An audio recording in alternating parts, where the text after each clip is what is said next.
Oxford Bookworms. Stage 5. Great Expectations by Charles Dickens. Retold by Claire West. Chapter 1. Pip Meets a Stranger.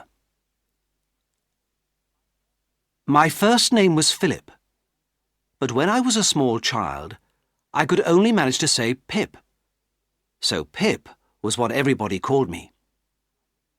I lived in a small village in Essex with my sister, who was over 20 years older than me, and married to Joe Gargery, the village blacksmith.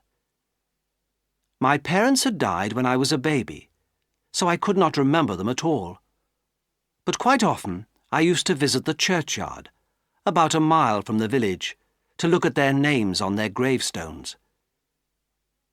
My first memory is of sitting on a gravestone in that churchyard one cold, grey December afternoon, looking out at the dark, flat, wild marshes, divided by the black line of the River Thames, and listening to the rushing sound of the sea in the distance. "Don't say a word!" cried a terrible voice, as a man jumped up from among the graves and caught hold of me. "If you shout, I'll cut your throat." He was a big man, dressed all in grey, with an iron chain on his leg. His clothes were wet and torn. He looked exhausted and hungry and very fierce. I had never been so frightened in my whole life. "Oh, don't cut my throat, sir," I begged in terror. "Tell me your name, boy. Quick," he said, still holding me. "And show me where you live." "My name's Pip, sir, and I live in the village over there." He picked me up and turned me upside down. Nothing fell out of my pocket except a piece of old bread. He ate it in 2 bites like a dog and put me back on the gravestone. "So where are your father and mother?" he asked. "There, sir," I answered, pointing to their graves. "What?" he cried, and was about to run when he saw where I was pointing. "Oh," he said, "I see. They're dead. Well, who do you live with? If I let you live, which I haven't decided yet." "With my sister, sir, wife of Joe Gargery, the blacksmith." "Blacksmith, you say?" And he looked down at his leg. Then he held me by both arms and stared fiercely down into my eyes. "Now look here. You bring me a file. You know what that is? And you bring me some food. If you don't, or if you tell anyone about me, I'll cut your heart out." "I promise I'll do it, sir," I answered. I was badly frightened, and my whole body was trembling. "You see," he continued, smiling unpleasantly, "I travel with a young man, a friend of mine, who roasts boys' hearts and eats them. He'll find you, wherever you are, and he'll have your heart. So bring the file and the food to that wooden shelter over there, early tomorrow morning, if you want to keep your heart, that is. Remember, you promised."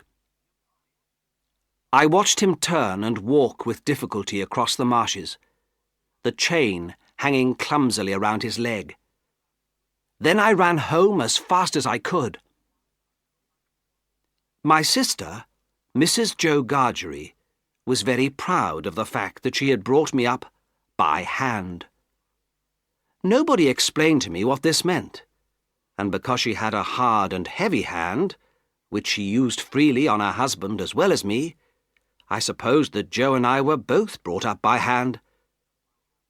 She was not a beautiful woman, being tall and thin, with black hair and eyes, and a very red face. She clearly felt that Joe and I caused her a lot of trouble, and she frequently complained about it. Joe, on the other hand, was a gentle, kind man, with fair hair and weak blue eyes, who quietly accepted her scolding. Because Joe and I were in the same position of being scolded by Mrs. Joe, we were good friends, and Joe protected me from her anger whenever he could. So when I ran breathless into the kitchen, he gave me a friendly warning. "She's out looking for you, Pep, and she's got the stick with her." This stick had been used so often for beating me that it was now quite smooth. Just then, Mrs. Joe rushed in. "Where have you been, you young monkey?" she shouted. I jumped behind Joe to avoid being hit with the stick. "Only to the churchyard," I whispered, starting to cry. "Churchyard? If I hadn't brought you up, you'd be in the churchyard with our parents. You'll send me to the churchyard one day. Now let me get your supper ready, both of you." For the rest of the evening, I thought of nothing but the stranger on the marshes. Sometimes, as the wind blew round the house, I imagined I heard his voice outside, and I thought with horror of the young man who ate boys' hearts. Just before I went to bed, we heard the sound of a big gun on the marshes. "Was that a gun, Joe?" I asked. "Ah," said Joe. "Another convict's escaped. One got away last night. They always fire the gun when one escapes." "Who fires the gun?" I asked. Joe shook his head to warn me. "Too many questions," frowned my sister. "If you must know, it's the men in the prison ships who fire the gun." "I wonder who is put into prison ships, and why?" I asked, in a general way, quietly desperate to know the answer. This was too much for Mrs. Joe. "Listen, my boy. I didn't bring you up by hand to annoy people to death.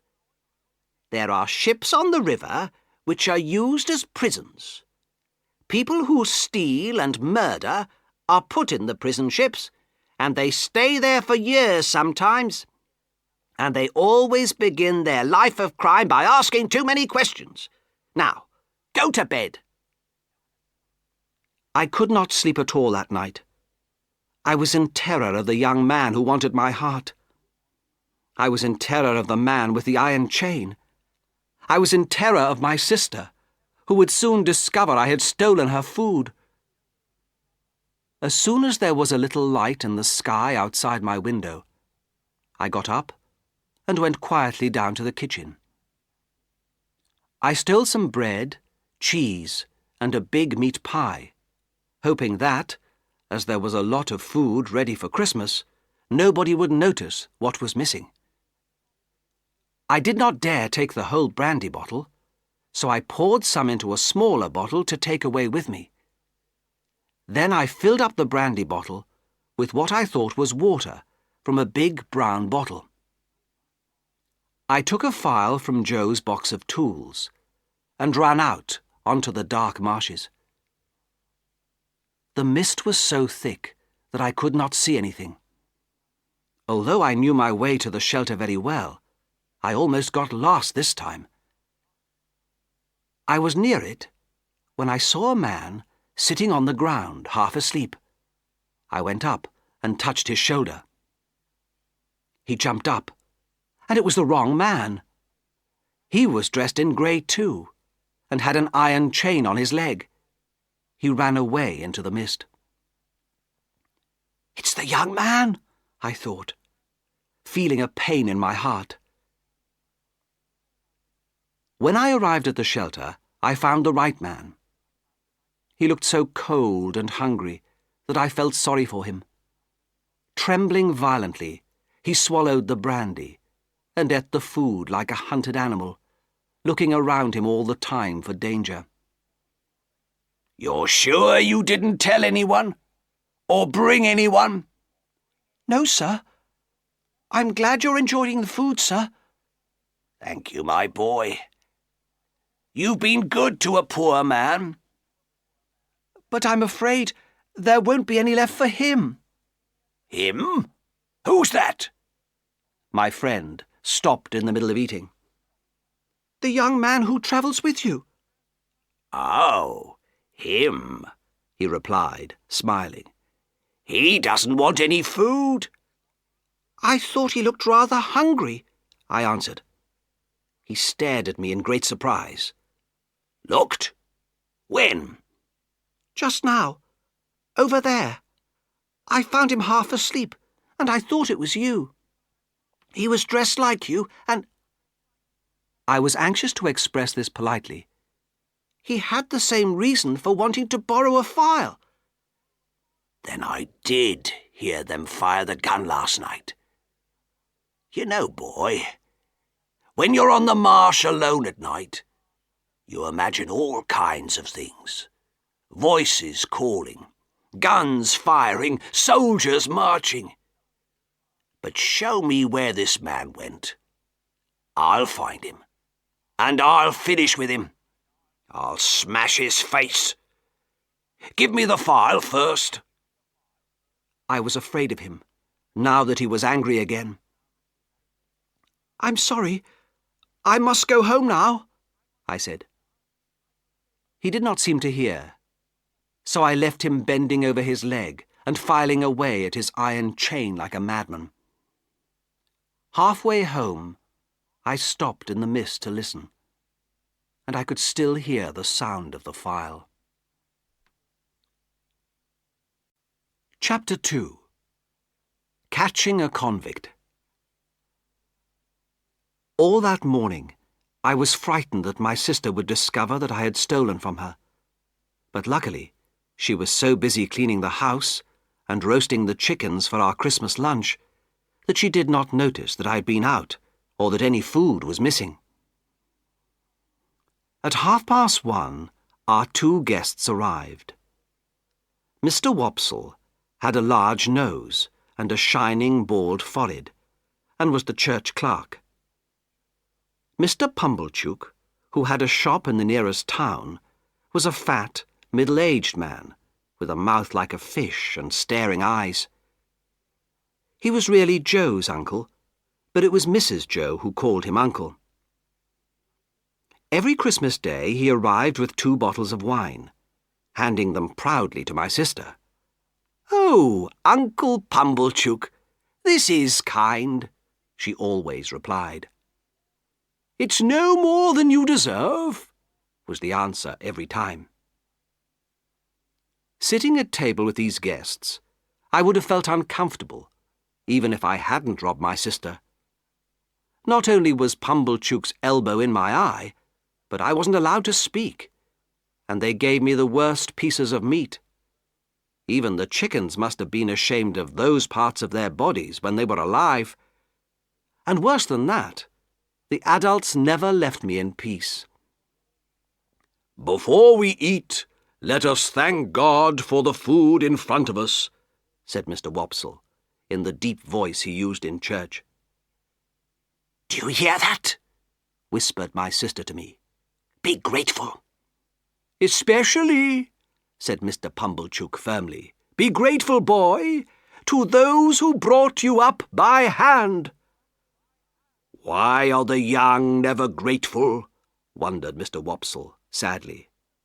"Their characters are naturally bad," answered Mr. Pumblechook, and all 3 looked unpleasantly at me. When there were guests, Joe's position was even lower than usual, if that was possible, but he always tried to help me if he could. Sometimes he comforted me by giving me extra gravy. He did that now. "Just imagine, boy," said Mr. Pumblechook, "if your sister hadn't brought you up—" "You listen to this," said my sister to me crossly. "If, as I say, she hadn't spent her life looking after you, where would you be now?" Joe offered me more gravy. "He was a lot of trouble to you, madam," Mr. Wopsle said, sympathetically to my sister. "Trouble?" she cried. "Trouble?" And then she started on a list of all my illnesses, accidents and crimes, while everybody except Joe looked at me with disgust. Joe added more gravy to the meat swimming on my plate, and I wanted to pull Mr. Wopsle's nose. In the end, Mrs. Joe stopped for breath and said to Mr. Pumblechook, "Have a little brandy, Uncle. There is a bottle already open." It had happened at last. Now she would discover I had stolen some brandy and put water in the bottle. Mr. Pumblechook held his glass up to the light, smiled importantly at it, and drank it. When, immediately afterwards, he jumped up and began to rush round the room in a strange, wild dance, we all stared at him in great surprise. Was he mad? I wondered if I had murdered him, but if so, how? At last, he threw himself gasping into a chair, crying, "Medicine!" Then I understood. Instead of filling up the brandy bottle with water, I had put Mrs. Joe's strongest and most unpleasant medicine in by mistake. That was what the big brown bottle contained. "But how could my medicine get into a brandy bottle?" asked my sister. Fortunately, she had no time to find the answer, as Mr. Pumblechook was calling for a hot rum to remove the taste of the medicine. "And now," she said, when the fat man was calmer, "you must all try Uncle Pumblechook's present to us, a really delicious meat pie." "That's right, Mrs. Joe," said Mr. Pumblechook, looking more cheerful now. "Bring in the pie." "You shall have some, Pip," said Joe kindly. I knew what would happen next. I could not sit there any longer. I jumped down from the table and ran out of the room. But at the front door, I ran straight into a group of soldiers. Mrs. Joe was saying as she came out of the kitchen, "The pie has gone," but stopped when she saw the soldiers. "Excuse me, ladies and gentlemen," said the officer in charge. "I'm here in the King's name, and I want the blacksmith." "And why do you want him?" said my sister crossly. "Madam," replied the officer politely, "speaking for myself, I'd like the pleasure of meeting his fine wife. Speaking for the King, I'd like him to repair these handcuffs." "Ah, very good, said Mr. Pumblechook, clapping. The soldiers waited in the kitchen, while Joe lit the forge fire and started work. I began to feel better, now that everyone had forgotten the missing pie. "How far are we from the marshes?" asked the officer. "About a mile," replied Mrs. Joe. "That's good. We'll catch them before it's dark." "Convicts, officer?" asked Mr. Wopsle. "Yes, 2 escaped convicts out on the marshes. Has anyone here seen them?" The others all shook their heads. Nobody asked me. When the handcuffs were ready, Joe suggested we should go with the soldiers, and as Mrs. Joe was curious to know what happened, she agreed. So Joe, Mr. Wopsle and I walked behind the men through the village and out onto the marshes. "I hope we don't find those poor men, Joe," I whispered. "I hope not either, Pep," he whispered back. It was cold, with an east wind blowing from the sea, and it was getting dark. Suddenly we all stopped. We heard shouts in the distance. "This way! Run!" the officer ordered, and we all rushed in that direction. The shouts became clearer. "Murder! Escaped convict! Help!" At last we discovered 2 men fighting each other. One was my convict, and the other was the man who had run away when I had seen him near the shelter. Somehow the soldiers held the men apart and put the handcuffs on them. "Here he is! I'm holding him for you!" shouted my convict. "Officer! He tried to murder me!" cried the other man. His face was bleeding, and he was clearly very frightened.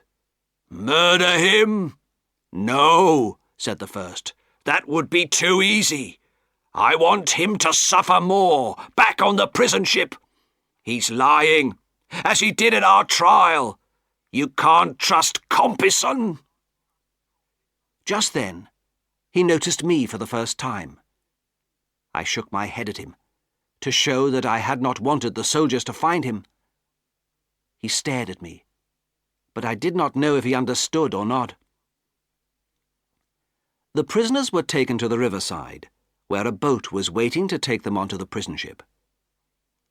Just as he was about to leave, my convict said, "Officer, after my escape, I stole some food from the blacksmith's house. Bread, cheese, brandy, and a meat pie. I'm sorry I ate your pie, blacksmith." "I'm glad you did," replied Joe kindly. "We don't know why you're a convict, but we wouldn't want you to die of hunger." The man rubbed his eyes with the back of his dirty hand.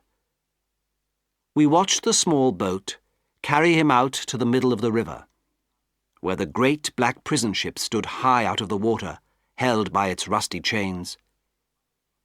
He disappeared into the ship, and I thought that was the last I had seen of him.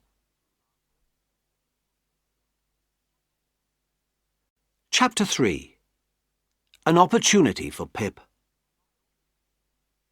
I always knew I would be apprenticed to Joe as soon as I was old enough, and so I used to spend most of the day helping him in the forge. However, I also attended the village evening school, which was organised by an ancient relation of Mr. Wopsle's. Her teaching mostly consisted of falling asleep while we children fought each other, but Mr. Wopsle's young cousin Biddy tried to keep us under control and teach us to read, write and count. Mr. Wopsle examined us every 3 months. In fact, he did not ask us any questions at all, but read aloud from Shakespeare, waving his arms dramatically and enjoying the sound of his own voice. One night, about a year after the escaped convicts had been caught, I was sitting by the kitchen fire writing a letter to Joe. I didn't need to, because he was sitting right next to me, but I wanted to practice my writing. After an hour or two of hard work, I passed this letter to him. "My dear Joe, I hope you are well. Soon I can teach you what I have learnt. What fun, Joe. Love, Pip." "Pip, old boy," cried Joe, opening his kind blue eyes very wide. "What a lot you've learnt. Here's a J and an O. That's for Joe, isn't it, Pip?" I wondered whether I would have to teach Joe from the beginning, so I asked, "How do you write Gargery, Joe?" "I don't write it at all," said Joe. "But you know, I am fond of reading. Give me a good book or newspaper, a good fire, and I ask no more. Well, when you come to a J and an O, how interesting reading is." "Didn't you ever go to school, Joe, when you were young?" "No, Pep. You see, my father drank a lot, and when he drank, he used to hit my mother, and me too sometimes. So she and I ran away from him several times, and she used to say, 'Now, Joe, you can go to school.' But my father had such a good heart that he didn't want to be without us, so he always came to find us and took us home and hit us. So you see, Pip, I never learnt much." Poor Joe. "But remember, Pip, my father had a good heart." I wondered about that, but said nothing. He let me become a blacksmith, which was his job too, only he never worked at it. I earned the money for the family until he died. And listen to this, Pip. I wanted to put this on his gravestone. Whatever the fault he had from the start, remember, reader, he had a good heart. Did you invent that yourself, Joe? I asked, surprised. I did, said Joe proudly. It came to me in a moment, from my own head. But Pip, sad to say, there wasn't enough money for the gravestone. My poor mother needed it. In bad health she was. She died soon after. Found peace at last. Joe's blue eyes were watery. I was lonely then, and I met your sister. Now, Pep. Joe looked firmly at me, because he knew I was not going to agree with him. Your sister is a fine woman. I could think of nothing better to say than, I'm glad you think so, Joe. So am I, said Joe. I'm glad I think so. Very kind of her, bringing you up by hand. Such a tiny baby you were. So when I offered to marry your sister, I said, and bring the poor little child to live with us. There's room for him at the forge. I put my arms round Joe's neck and cried into his shirt. Don't cry, old boy, he said.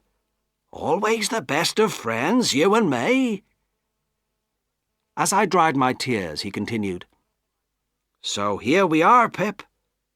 Now if you teach me a bit, and I warn you now that I'm very stupid, Mrs. Joe must never know. And why? Because she likes to be in charge, you know, giving the orders. Joe, I asked, why don't you ever rebel? Well, said Joe, to start with, your sister's clever, and I'm not. And another thing, and this is serious, old boy, when I think of my poor mother's hard life, I'm afraid of not behaving right to a woman, so I'd much rather seem a bit weak with Mrs. Joe than shout at her, or hurt her, or hit her. I'm just sorry she scolds you as well, Pep, and hits you with the stick. I wish I could take all the scolding myself, but there it is, Pep. Just then we heard the sound of a horse on the road. Mrs. Joe and Uncle Pumblechook were returning from market. The carriage arrived, and in a rush of cold air they were in the kitchen. Now, said Mrs. Joe, excitedly throwing off her cloak, if this boy isn't grateful tonight, he never will be. She's offering the boy a great opportunity, agreed Pumblechook. Trying to look grateful, I looked at Joe, making the word she with my lips. He clearly did not know either. You were speaking of a she, he said politely to them. She is a she, I suppose, Mrs. Joe replied crossly. Unless you call Miss Havisham a he. And even you wouldn't do that. The rich Miss Havisham, who lives all alone in the big house in town? Asked Joe. There aren't any other Miss Havishams that I know of. She wants a boy to go and play there. She asked Uncle Pumblechook if he knew of anyone. And Uncle Pumblechook, thinking of us, as he always does, suggested this boy. And what's more, Uncle Pumblechook, realizing that this boy's fortune may be made by going to Miss Havisham's, has offered to take him into town tonight in his carriage and let him sleep in his own house and deliver him tomorrow to Miss Havisham's. And just look, she cried, catching hold of me. Look at the dirt on this boy. I was washed from top to toe in Mrs. Joe's usual violent manner and handed over in my tightest Sunday clothes to Mr. Pumblechook. In the carriage taking me into town, I cried a little. I had never been away from Joe before, and I had no idea what was going to happen to me at Miss Havisham's. Mr. Pumblechook seemed to agree with my sister that I should be punished as much as possible, even when eating. And so for breakfast next morning, he gave me a large piece of bread with very little butter and a cup of warm water with very little milk, and insisted on checking my learning. "What's 7 and 13, boy?" he continued, testing me all through breakfast. "And 9? And 11? So I was glad to arrive at Miss Havisham's house at about 10 o'clock.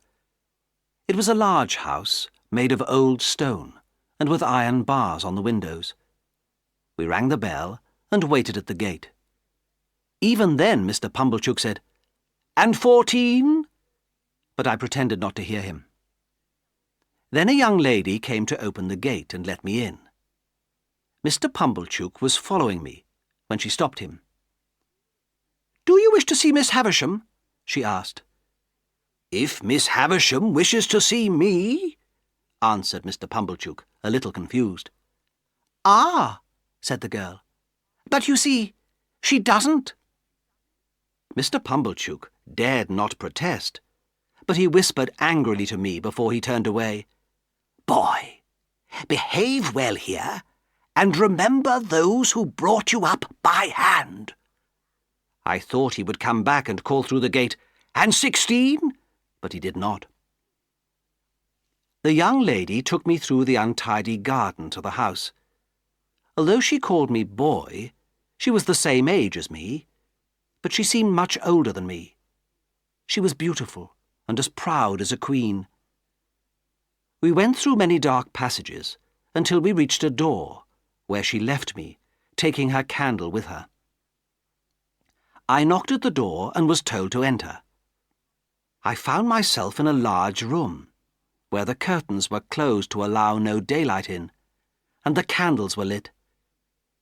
In the centre of the room, sitting at a table, was the strangest lady I have ever seen or shall ever see. She was wearing a wedding dress made of rich material. She had a bride's flowers in her hair, but her hair was white. There were suitcases full of dresses and jewels around her, ready for a journey. She only had one white shoe on. Then I realized that over the years the white wedding dress had become yellow, and the flowers in her hair had died, and the bride inside the dress had grown old. Everything in the room was ancient and dying.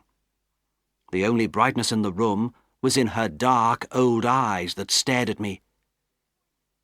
"Who are you?" said the lady at the table. "Pip, madam, Mr. Pumblechook's boy. Come to play." "Come close. Let me look at you." As I stood in front of her, I noticed that her watch and a clock in the room had both stopped at 20 minutes to 9. "You aren't afraid of a woman who has never seen the sun since you were born?" asked Miss Havisham. I am sorry to say I told a huge lie by saying, "No." "Do you know what this is?"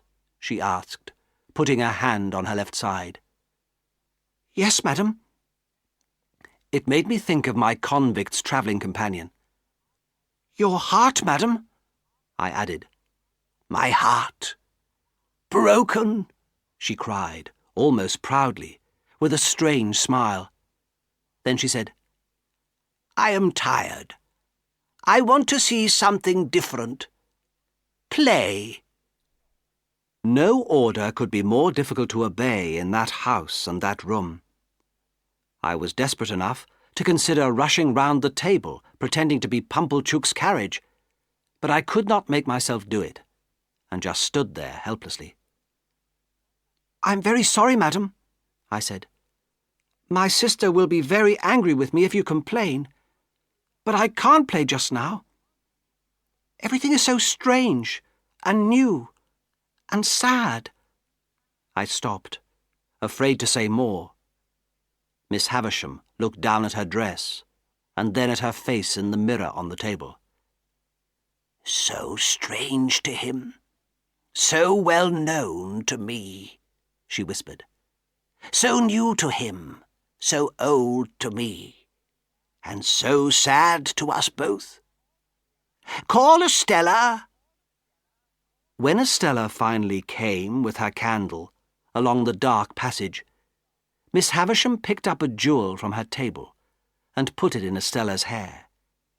"Very pretty, my dear. It will be yours one day. Now let me see you play cards with this boy." "With this boy? But he's a common working boy." I thought I heard Miss Havisham whisper, "Well, you can break his heart."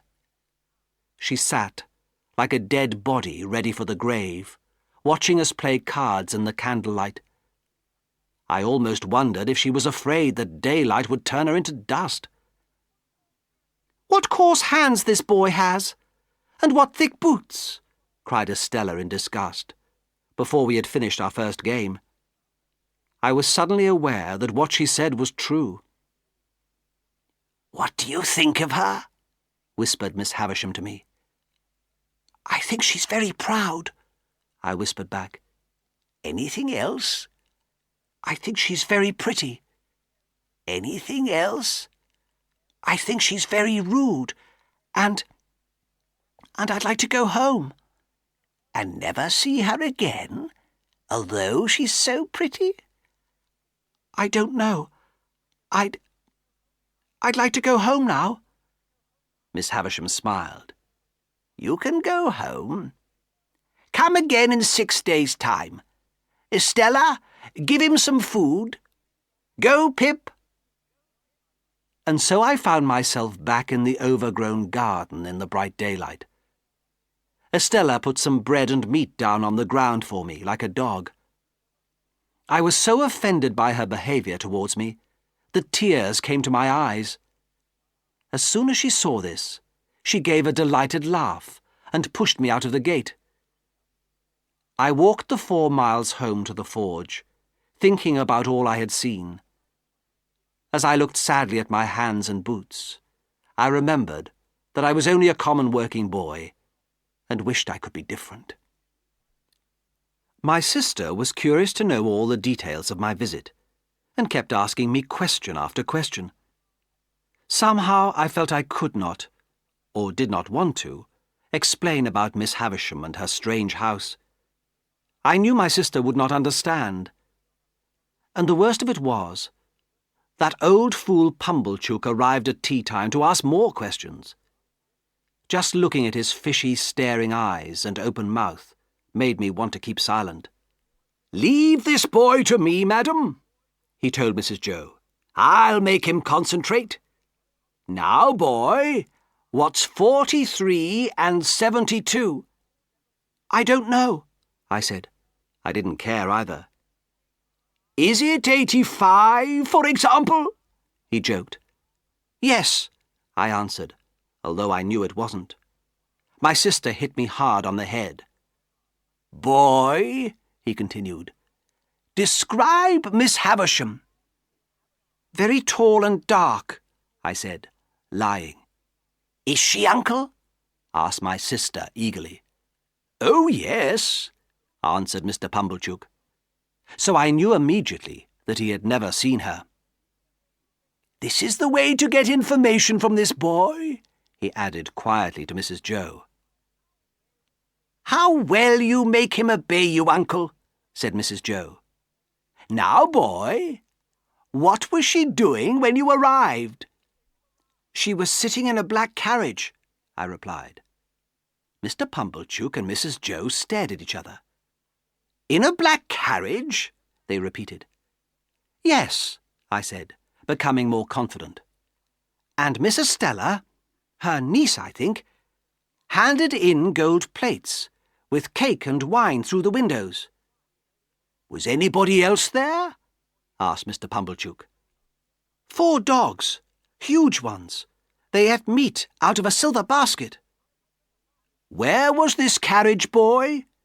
"In her room. But there weren't any horses. Can this be possible, Uncle? Asked Mrs. Joe. She's a strange woman, madam. It's quite possible. What did you play at, boy? We played with flags, I answered. What lies I was telling. Estella waved a blue one, and I had a red one, and Miss Havisham waved one with little gold stars on out of the carriage window. Fortunately, they asked no more questions, and were still discussing the wonderful things I had seen when Joe came in from the forge. When I saw his blue eyes open wide in surprise, I felt very sorry I had lied, and that evening, as soon as I found Joe alone for a moment, I confessed to him that I had lied about my visit to Miss Havisham. "Is none of it true, Pip?" he asked, shocked. "No black carriage? But at least there were dogs, weren't there, Pip?" "No? Not even one dog?" "No, Joe. I'm sorry." "Pip, old boy?" His kind face looked very unhappy. "If you tell lies, where do you think you'll go when you die?" "I know, Joe. It's terrible. I don't know what happened. Oh, I wish I didn't have such thick boots and such coarse hands. I'm so miserable, Joe. That beautiful young lady at Miss Havisham said I was common, and I know I am. Somehow, that made me tell lies." "One thing to remember, Pip," said Joe, lighting his pipe slowly, "is that lies are always wrong. You can't stop being common by telling lies. That's not the way to do it. And you're learning all the time, Pip. Look at that letter you wrote me last night. Even the king had to start learning at the beginning, didn't he? That reminds me. Any flags at Miss Havisham's?" "No. That's a pity. Look here, Pip. This is a true friend speaking to you. Take my advice. No more lies. Live well and die happy." Encouraged by Joe's honest words, I went to bed. But I couldn't stop myself thinking that Estella would consider Joe's boots too thick, and his hands too coarse, and our whole family common. That was a day I shall never forget. Chapter 4. A Present from a Stranger. I desperately wanted to be accepted by Estella. I realized I could never become well educated just by attending old Mrs. Wopsle's evening school. So I asked Mr. Wopsle's cousin Biddy to teach me everything she knew. She helped me as much as she could, but I knew it would take a long time to reach Estella's level. One evening I went to fetch Joe from the village pub, where my sister sometimes allowed him to smoke his pipe and have a beer. Mr. Wopsle and Joe were sitting with a stranger, a man I'd never seen before. One of his eyes was half closed, and he wore a big hat which covered most of his head. He suddenly looked interested when I arrived, and rubbed his leg in a rather strange way. He had just ordered hot rum for the three of them. "It's lonely country round here, gentlemen," he said. "Yes," said Joe. "Just marshes down to the river." "Do people ever spend the night on the marshes?" "No," replied Joe, "except an escaped prisoner sometimes. Difficult to find they are. Went out to look for one once, me and Mr. Wopsle and young Pip here. Didn't we, Pip?" "Yes, Joe." The stranger looked at me with his good eye. "What's his name? Pip? Your son, is he?" "The boy is the blacksmith's wife's brother," explained Mr. Wopsle, in his official church clerk's voice. When the drinks arrived, the stranger did something that he wanted nobody to see except me. He mixed his hot rum and water not with a spoon, but with a file, which he put back in his pocket when he had finished. As soon as I saw the file, I knew it was the one I had stolen from Joe, and I knew that this man knew my convict. I stared at him in horror. The men continued their conversation in a friendly way, until Joe stood up to leave and took my hand. "Wait a moment," said the stranger. "I'd like to give the boy something." And wrapping a coin in some old paper from his pocket, handed it to me. "That's yours," he told me, giving me a look full of meaning. "Thank you, sir," I said, still staring at him. Together, Joe and I walked home, Joe with his mouth open all the way, so that my sister would not notice the smell of rum on his breath.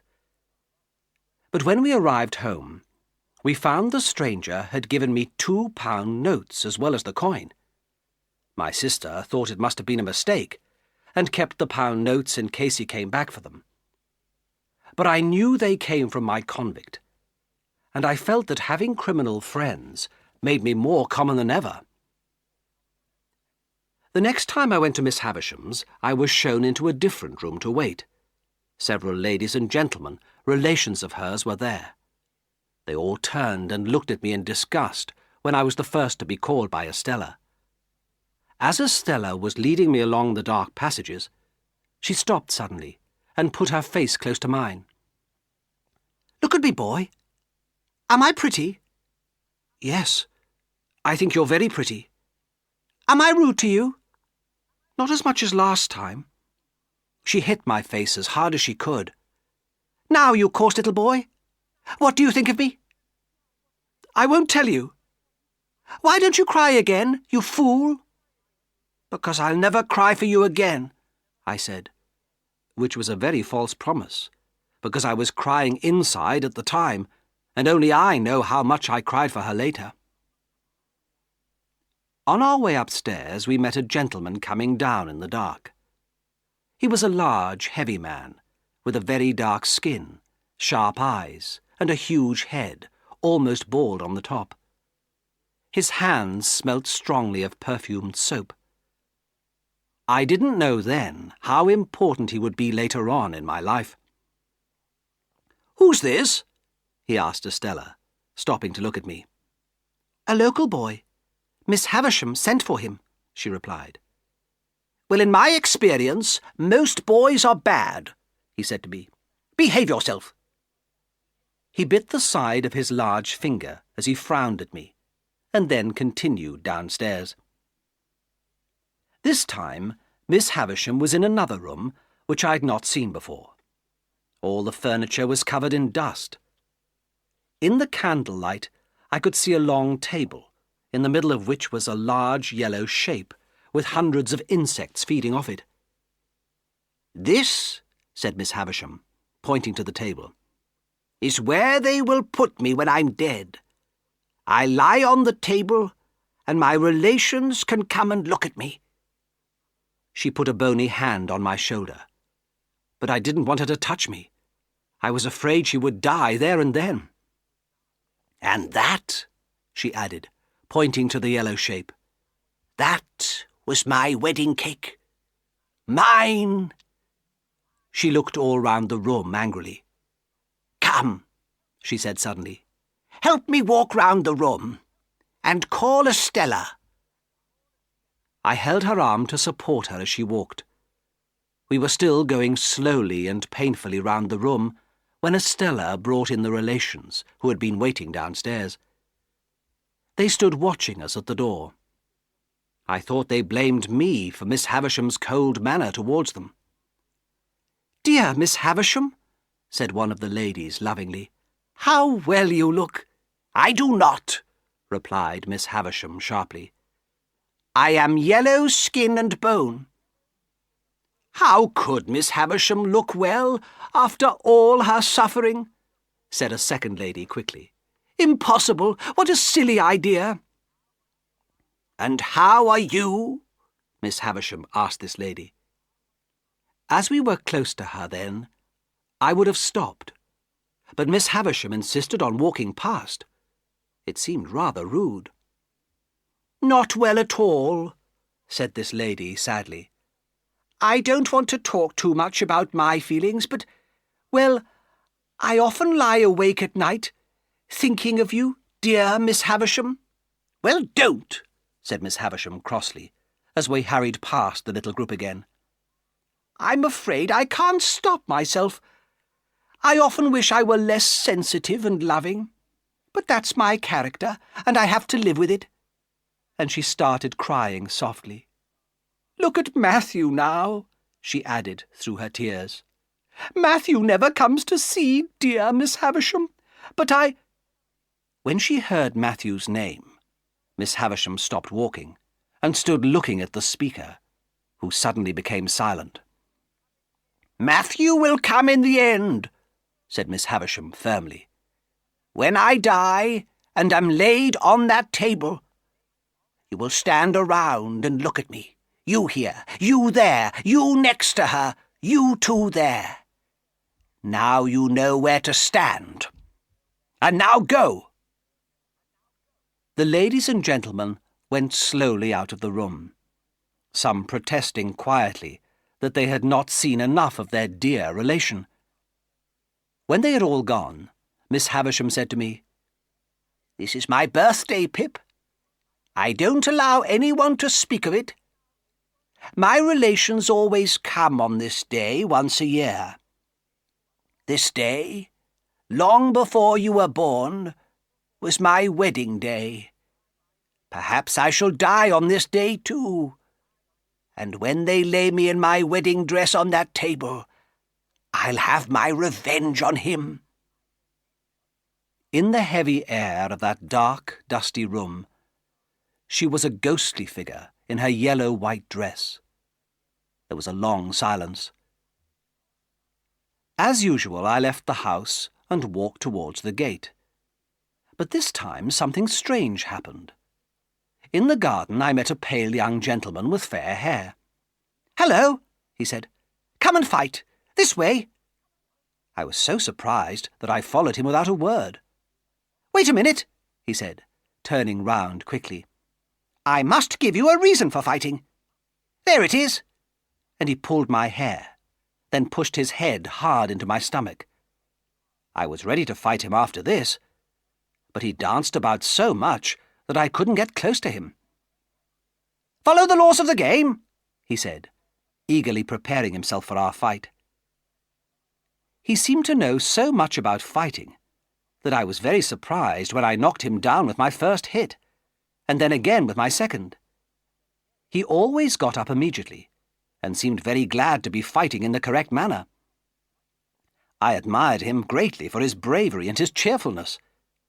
Finally, he had to agree I had won, and we said goodbye. When I reached the gate, I found Estella waiting for me. She seemed very pleased about something. I wondered if she'd been watching our fight. Before I went out, she said, "Here. You can kiss me if you like." I kissed her cheek. It was true, I wanted to kiss her very much. But I felt that kiss was almost like a coin thrown to a poor common boy, and not worth anything. I didn't see the pale young gentleman there again. I continued my visits to Miss Havisham for almost a year. She took great pleasure in watching my growing admiration for Estella, and my unhappiness when Estella laughed at me. "Go on, my love," she used to whisper in Estella's ear. "Break men's hearts and have no mercy. I want my revenge." Meanwhile, my sister and that fool Pumblechook never stopped discussing Miss Havisham and her considerable wealth. They were sure I could expect a large present from her, either before or after her death. But one day, Miss Havisham decided it was time to apprentice me to Joe, and told me to bring him to her house. My sister was very angry because she was not invited as well. Dear old Joe simply could not believe his eyes when he and I entered Miss Havisham's room the next day. The darkness, the candles, the dust, the ancient furniture, the old lady in her bride's dress. It was almost too much for Joe's limited intelligence. That may be why he refused to speak to Miss Havisham directly, but spoke only to me during the conversation. I was ashamed of him, especially as I could see Estella laughing at me over Miss Havisham's shoulder. "So," began Miss Havisham, "you, Joe Gargery blacksmith, are ready to take Pip as an apprentice?" "You know, Pip," replied Joe, "how we've both been looking forward to working together. Haven't we, Pip?" "You don't expect any payment when he becomes your apprentice?" she continued. "Now, Pip," said Joe, rather offended, "that question doesn't need an answer. Between you and me, does it, Pip?" Miss Havisham looked kindly at Joe. I think she understood more of his character than Estella did. She picked up a little bag from the table. "Pip has earned something here. There are £25 in this bag. Give it to your master, Pip." The strange situation seemed to have made Joe go mad. Even now he insisted on speaking to me. "This is very generous of you, Pip. Very generous. Now, old boy, we must try to do our duty to each other. Mustn't we, Pip?" "Goodbye, Pip," said Miss Havisham. "Take them out, Estella." "Shall I come again?" I asked. "No, Gargery is your master now. Gargery, remember, I'm giving you this money because he has been a good boy. Don't expect anything more." Somehow I managed to get Joe out of the house, and in the daylight he gradually became normal again. In fact, I think his intelligence was improved by the interview, because as we walked home, he invented a surprisingly clever plan. "Well," cried my sister as we arrived, "so you've finished visiting your fine ladies, have you? I'm surprised you bothered to come home at all." "Miss Havisham asked me to send," said Joe, as if trying to remember the exact words, "her best wishes, was it, Pep? To Mrs. J. Gargery." "Best wishes," I agreed. "And apologised for not being well enough—" "What was it, Pep?" "To have the pleasure," I said. "To have the pleasure of a lady's company." He nodded, giving the impression of a man glad to pass on a message correctly. "Well," said my sister, pleased. "She could have sent that message earlier, but better late than never." "And what did she give the boy?" "Nothing," said Joe firmly, stopping Mrs. Joe from speaking by raising his hand. "What she gave to his sister, Mrs. J. Gargery. That's what she said, didn't she, Pep?" "And how much did she give?" asked my sister, laughing. She was actually laughing. "What would you say to £10?" asked Joe. "Not bad," said my sister. "It's more than that. What would you say to £20? "That's good," said my sister. "Well, here you are. It's £25, said Joe delightedly, handing the bag to my sister.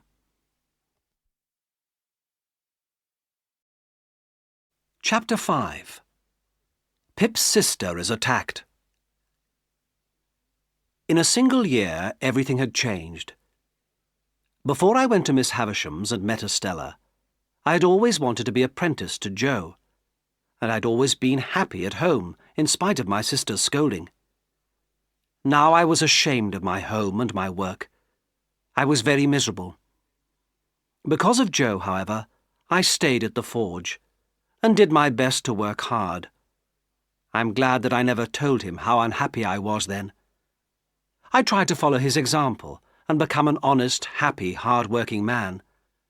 But all the time I thought of Estella. My worst fear was that one day she would come to the forge and see me working as a common blacksmith, with black face and hands. She would certainly turn away in disgust. In the evenings I studied as hard as I could, educating myself for Estella. Whatever I learnt, I shared with Joe. Not, I'm afraid, so that he would be more educated, but so that I would be less ashamed of him in front of Estella. One Sunday, Joe and I went out on the marshes, as usual, to study together.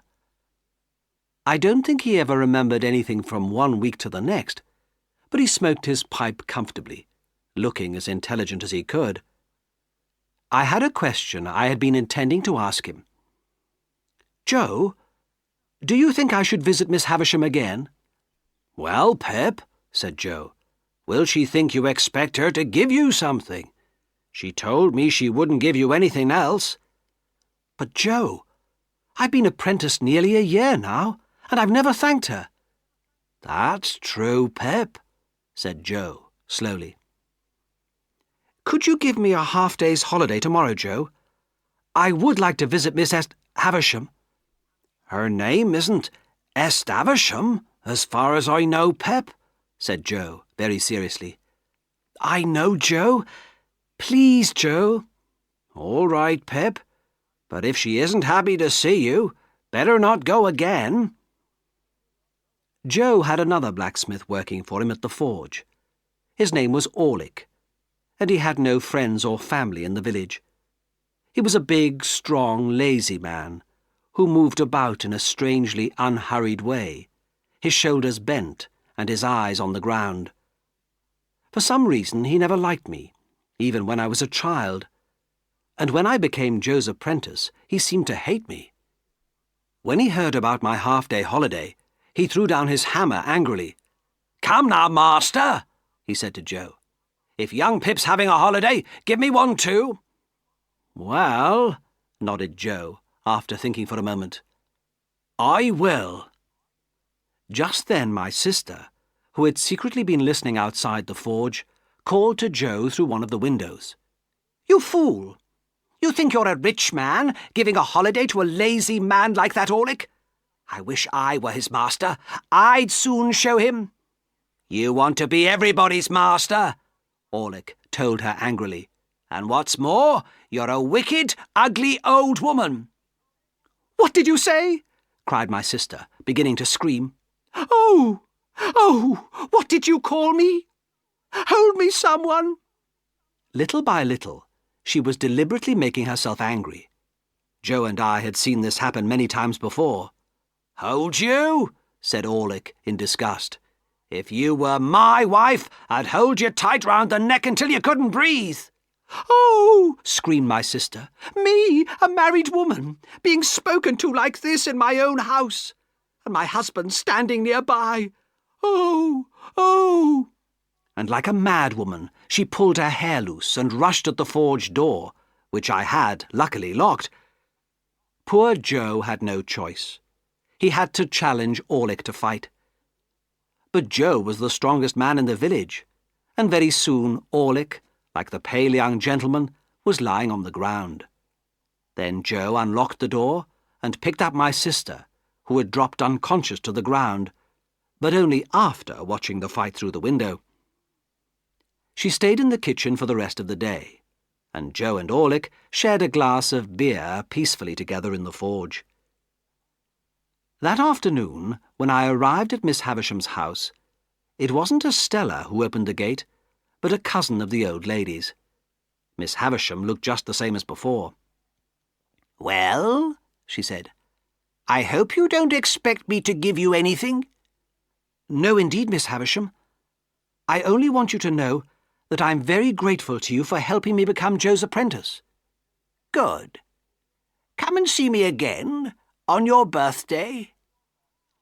"Ah!" she cried suddenly. "You're looking for Estella, aren't you? Answer!" Yes," I admitted. "I hope Miss Estella is well." "She's abroad, receiving a lady's education.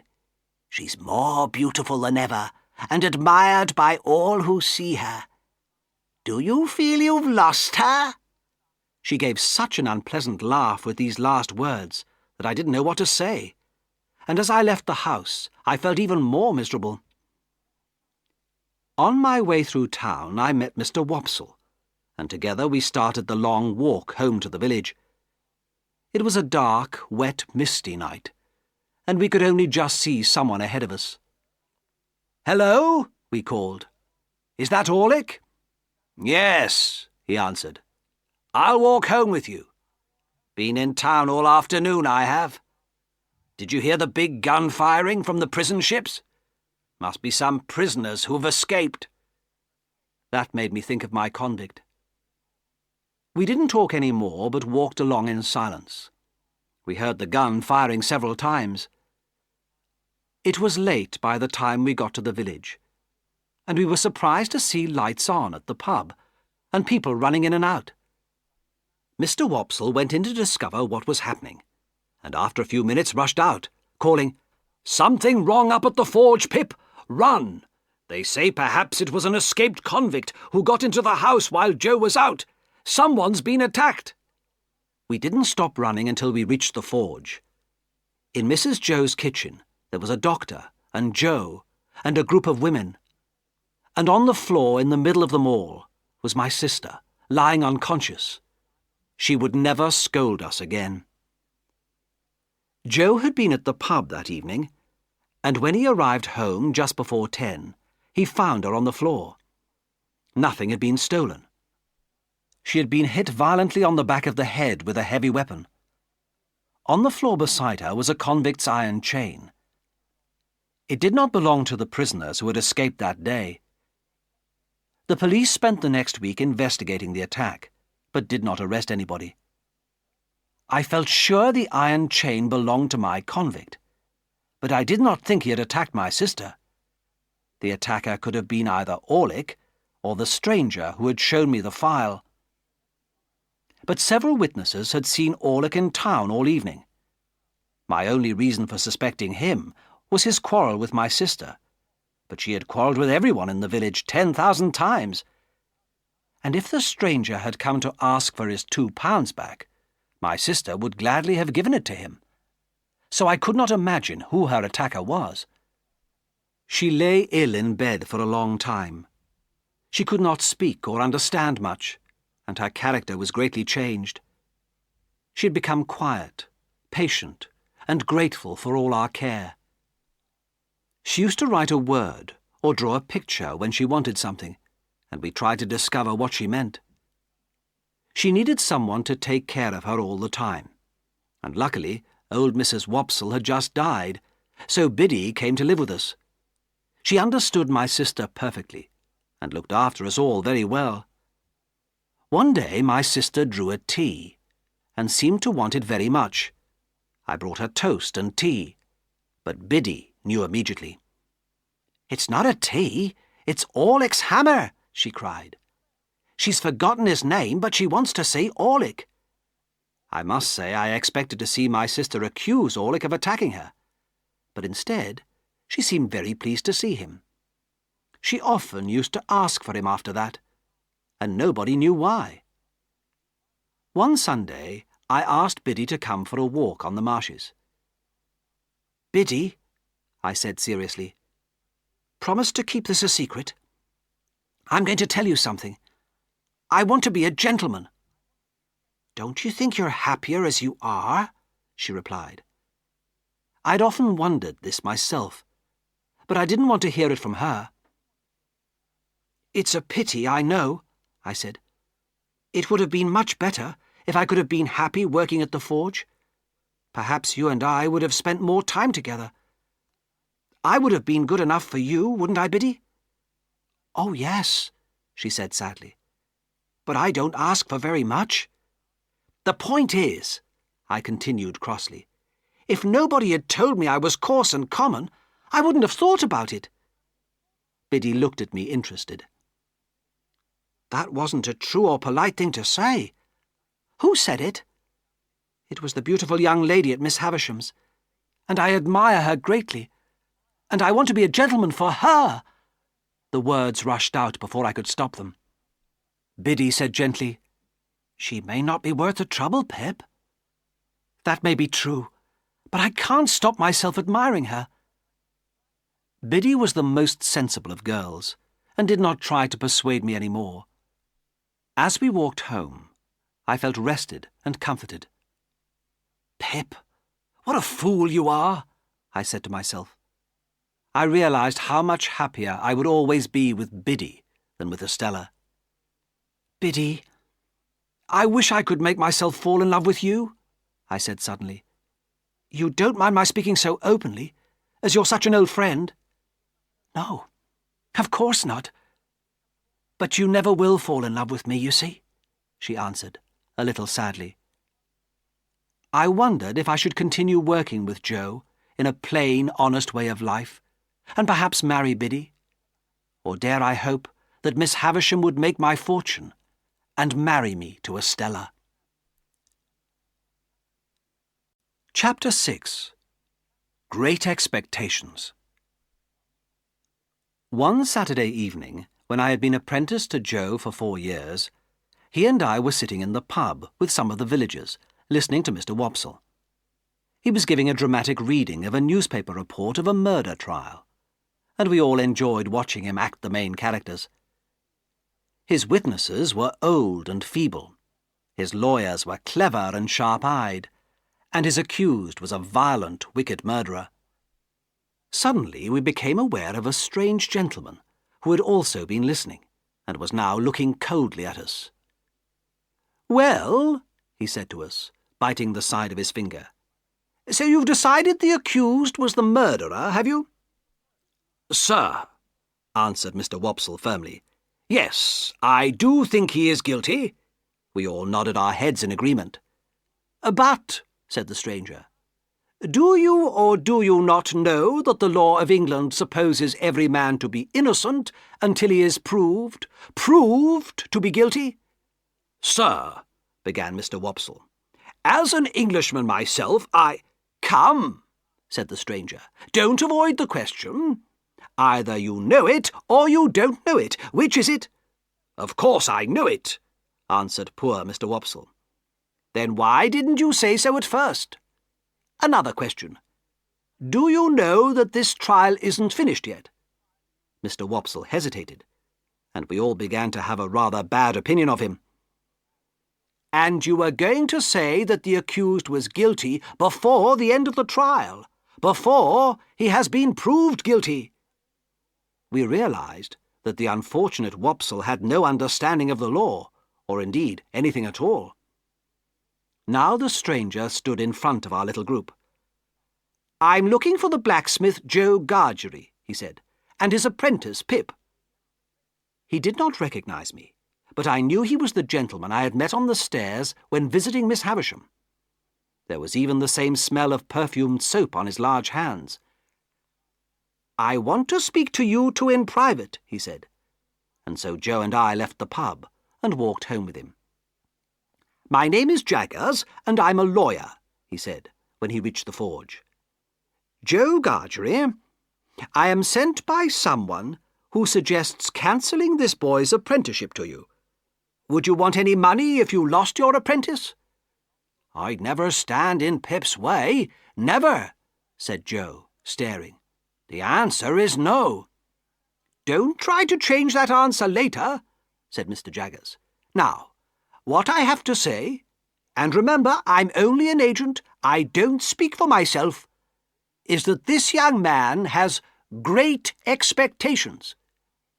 Joe and I gasped and looked at each other. "I have been told to say that he will be very rich when he is older. In addition, the person who sent me wants the young man to be removed from his home and educated as a gentleman who expects to inherit a fortune." My dream had come true. Miss Havisham was making me rich. "Now, Mr. Pip," continued the lawyer, "there are 2 conditions. The first is that you always use the name of Pip. The second is that the name of the person who has been so generous to you must remain a secret until that person chooses to tell you. You are forbidden to ask any questions or try to discover who the person is. Do you accept these conditions?" My heart was beating fast as I whispered, "Yes." "Now, 2 details. I have been given enough money for you to live the life of a gentleman in London while you are studying. You will come to me to ask for whatever you need. I suggest Mr. Matthew Pocket as a teacher." I remembered that was the name of one of Miss Havisham's relations, the one who did not visit her often. "You must buy some new clothes. Shall I leave you £20? He counted 20 coins out of his large purse onto the table. "And when can you come to London? Next Saturday?" I agreed, feeling very confused. He looked at Joe, who seemed even more confused. "Well, Joe Gargery? Perhaps. I only say perhaps. I promise nothing," he said, throwing his purse carelessly from one hand to another. "Perhaps I have been told to give you a present when you lose your apprentice." Joe put his great strong hand on my shoulder in the gentlest possible way. "Pip can go freely to fortune and happiness. He knows that. But if you think that money can never pay me back for losing the little child, who came to the forge and always the best of friends—" He could not continue. Dear, good Joe, I was so ready to leave you, and so ungrateful to you. I can see you now, with your strong blacksmith's arm in front of your eyes, and your shoulders shaking, and tears on your cheeks. But at the time I was so excited by my good luck that I forgot what I owed to Joe. Mr. Jaggers clearly thought Joe was a fool for refusing money, and left the house, reminding me to go straight to his office in London in a week's time. Joe told Biddy what had happened, and both congratulated me. They were very quiet and sad at first, because I would be leaving them, but I promised I would never forget them, and would often return to visit them. Biddy tried to explain the good news to my sister, but the poor woman could not understand. As Joe and Biddy became a little more cheerful, discussing my possible plans for the future, I became more miserable. Now that I could be a gentleman, as I had always wished, I was not sure if I wanted to leave my home, which was full of happy memories. That week passed slowly. I took a last walk through the churchyard to the marshes. At least I need never think about my convict again. No doubt he was dead by now. I had something special to ask Biddy. "Biddy," I said, when we were alone, "don't you think you could teach Joe a bit?" "What do you mean, teach him?" asked Biddy. "Well, I love dear old Joe more than anyone else, but his education and manners could be improved." Biddy opened her eyes very wide. "Oh?" she said. "So his manners aren't good enough, then?" "Oh, they're all right for here, but when I receive my fortune, I'll want him to meet important people and behave correctly." "Haven't you ever thought," asked Biddy, not looking at me, "that he wouldn't want to meet important people? He wouldn't want to be taken away from this job that he does well, and the village where he's loved?" "Now, Biddy," I said crossly, "are you jealous of my good luck? I didn't expect this of you. This is a bad side of your character, Biddy. Whether you scold me or thank me, I'll always do my best for the family at all times. And I'll always remember you, whatever you think of me," said poor Biddy. I was not pleased with this interview, and thought it was strange that the news of my expectations had not made me happier. When I went into town to order my new clothes, Mr. Pumblechook was waiting for me at the door of his shop. "My dear friend, if you will allow me to call you that," he cried, shaking both my hands, "let me congratulate you on your fortune. Nobody deserves it more than you." He seemed so much more sensible than before that I agreed to have lunch with him. "When I think," he said happily, "that I, Pumblechook, was able to help in my small way by taking you to play at Miss—" "Remember," I stopped him, "we must never say anything about the person who is being so generous to me." "Don't worry. Trust me, my dear friend. Have some wine? Have some chicken?" "Oh, chicken! You didn't think when you were running around on the farm that you would be lucky enough to be served to one who— May I? May I? And he jumped up to shake my hand again. As we drank our wine, Pumblechook reminded me of the happy times he and I had spent together during my childhood. I did not remember it quite like that, but I began to feel he was a good-hearted, sincere man. He wanted to ask my advice on a business matter. He said he was hoping to find a young gentleman who would put money into his business, and seemed very interested in my opinion. And may I? May I? He shook hands with me again. You know, I always used to say, that boy will make his fortune. He's no ordinary boy. He had certainly kept his opinion very secret, I thought. There was one person I really wanted to visit before going to London. Dressed in my new clothes, I went to Miss Havisham's house, where her cousin opened the gate to me again. "Well, Pip?" said Miss Havisham to me when she saw me. "I'm going to London tomorrow, Miss Havisham," I said, choosing my words carefully. "And I wanted to say goodbye. I've been so lucky since I saw you last, and I'm so grateful for it." "Good, good," she replied, looking delightedly at her cousin, who was staring at my new clothes. "I know about it. I've seen Mr. Jaggers. So, a rich person has adopted you?" "Yes, Miss Havisham." She smiled cruelly at her cousin, who was looking rather ill. "Remember to do what Mr. Jaggers tells you, and you will always keep the name of Pip, won't you? Goodbye, Pip." She gave me a hand, and I kissed it. It seemed the natural thing to do. And so I left the old lady in her bride's dress in the candlelight, with the dusty furniture around her. On Saturday morning, I was in such a hurry that I only said a quick goodbye to my family before setting out to walk the few miles into town for the London coach. As I left the peaceful, sleeping village, the mist over the marshes was rising, to show me the great unknown world I was entering. Suddenly I realized what I was leaving behind: my childhood, my home, and Joe. Then I wished I had asked him to walk with me to the coach, and I could not stop crying. Whenever the horses were changed on the journey, I wondered with an aching heart whether to get down and go back to say goodbye properly. But the mist had completely risen now, and my new world lay ahead of me. Chapter 7. Pip arrives in London. At that time, everybody in England agreed that London was a wonderful city. So I was surprised to find it rather ugly, with narrow, dirty streets, and people crowded into tiny houses. I was frightened by its huge size. At Smithfield, the meat market, I was shocked by the dirt and blood everywhere.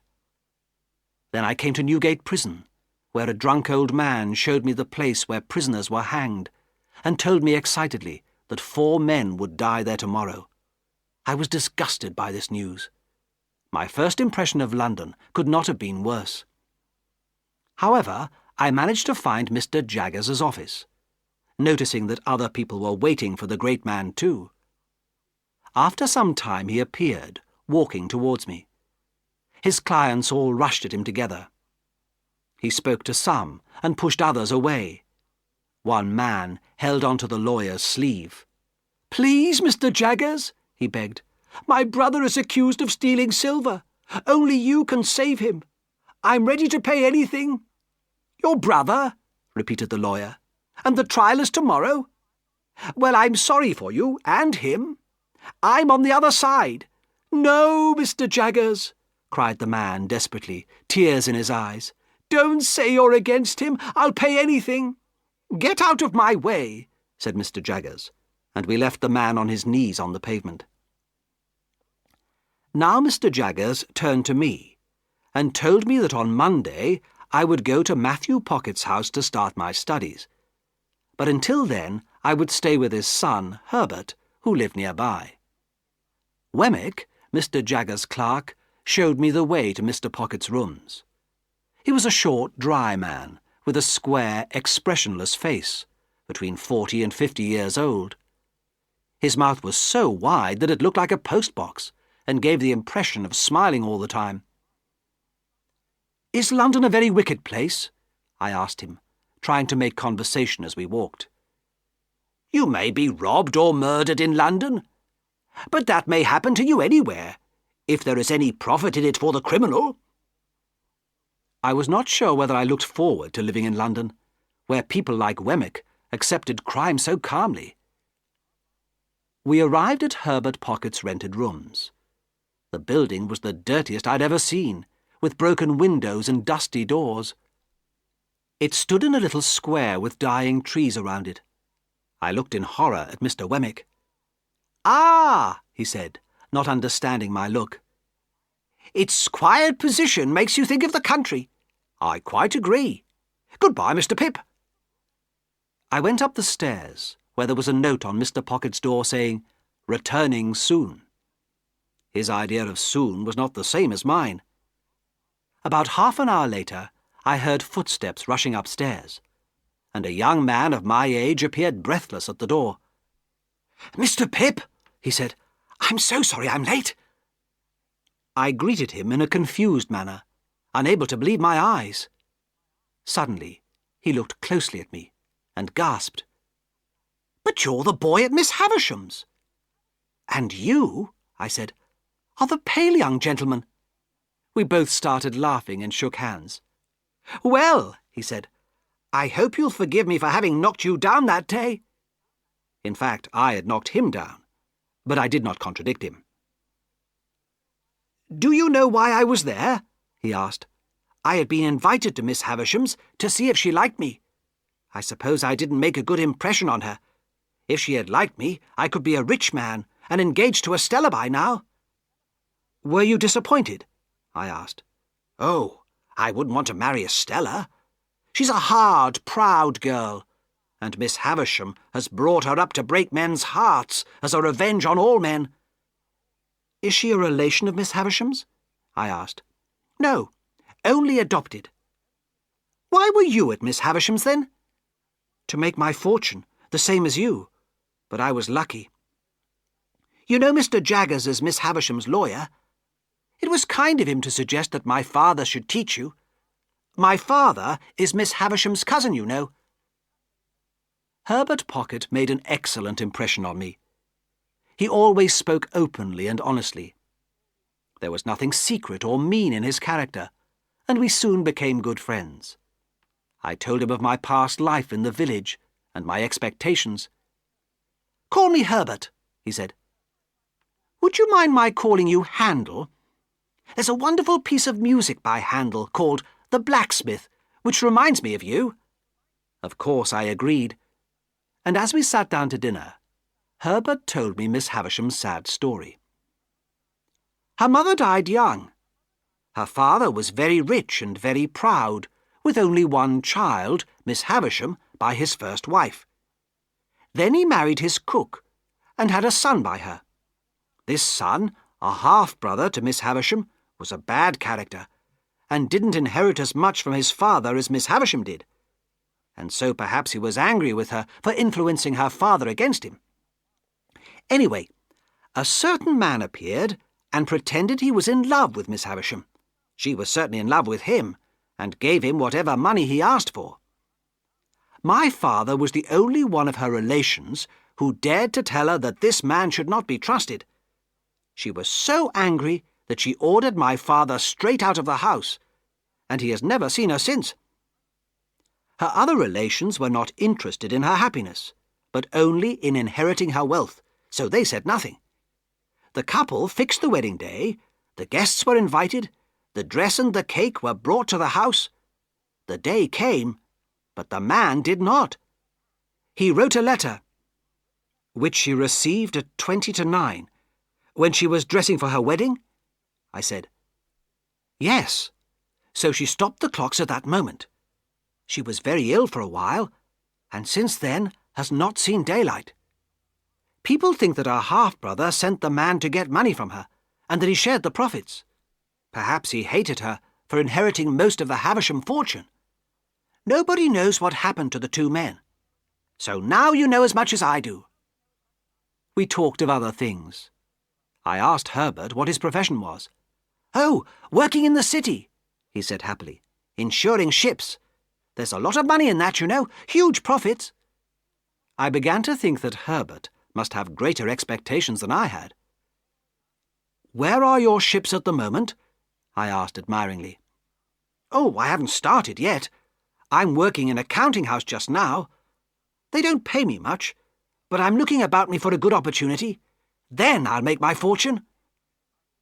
Looking around the room at the old, worn furniture, I realized that Herbert must be very poor. And although he seemed full of hope for the future, somehow I thought he would never be very rich or successful. He and I spent a happy weekend visiting London together. Although it was all very exciting, I could not avoid noticing the dirt and bad smells and heat, and I compared it sadly with my village home, which now seemed so far away. Chapter 8. Visiting Mr. Wemmick and Mr. Jaggers. Herbert introduced me to his father, who lived the other side of London in Hammersmith. In the next few months I studied hard with Mr. Pocket, who was always a most kind and helpful teacher. I divided my time between Herbert's and his father's home. If I needed money, I collected it from Wemmick at Mr. Jaggers' office, and there seemed to be plenty of money available. There were two other gentlemen studying at Mr. Pocket's. They were quite different from each other. Bentley Drummle came from a rich family living in the country. He was lazy, proud, mean and stupid. I much preferred Startop, who was a pleasant, sensitive young man. He and I used to row our boats up and down the river together. But Herbert was my greatest friend, and we used to spend most of our time with each other. One day, when I was collecting my money from Wemmick, he invited me to his house at Walworth, a village outside London. "You don't mind walking there, Mr. Pip?" he asked. "I like to get some exercise if I can. For dinner we're having a roast chicken. I think it'll be a good one because I got it from one of our clients. I always accept any little presents from clients, especially if it's cash or anything that can easily be changed into cash. You see these rings I'm wearing? Given by clients just before they died. All hanged they were. By the way, I hope you won't mind meeting my aged parent." "No, of course not," I said quickly.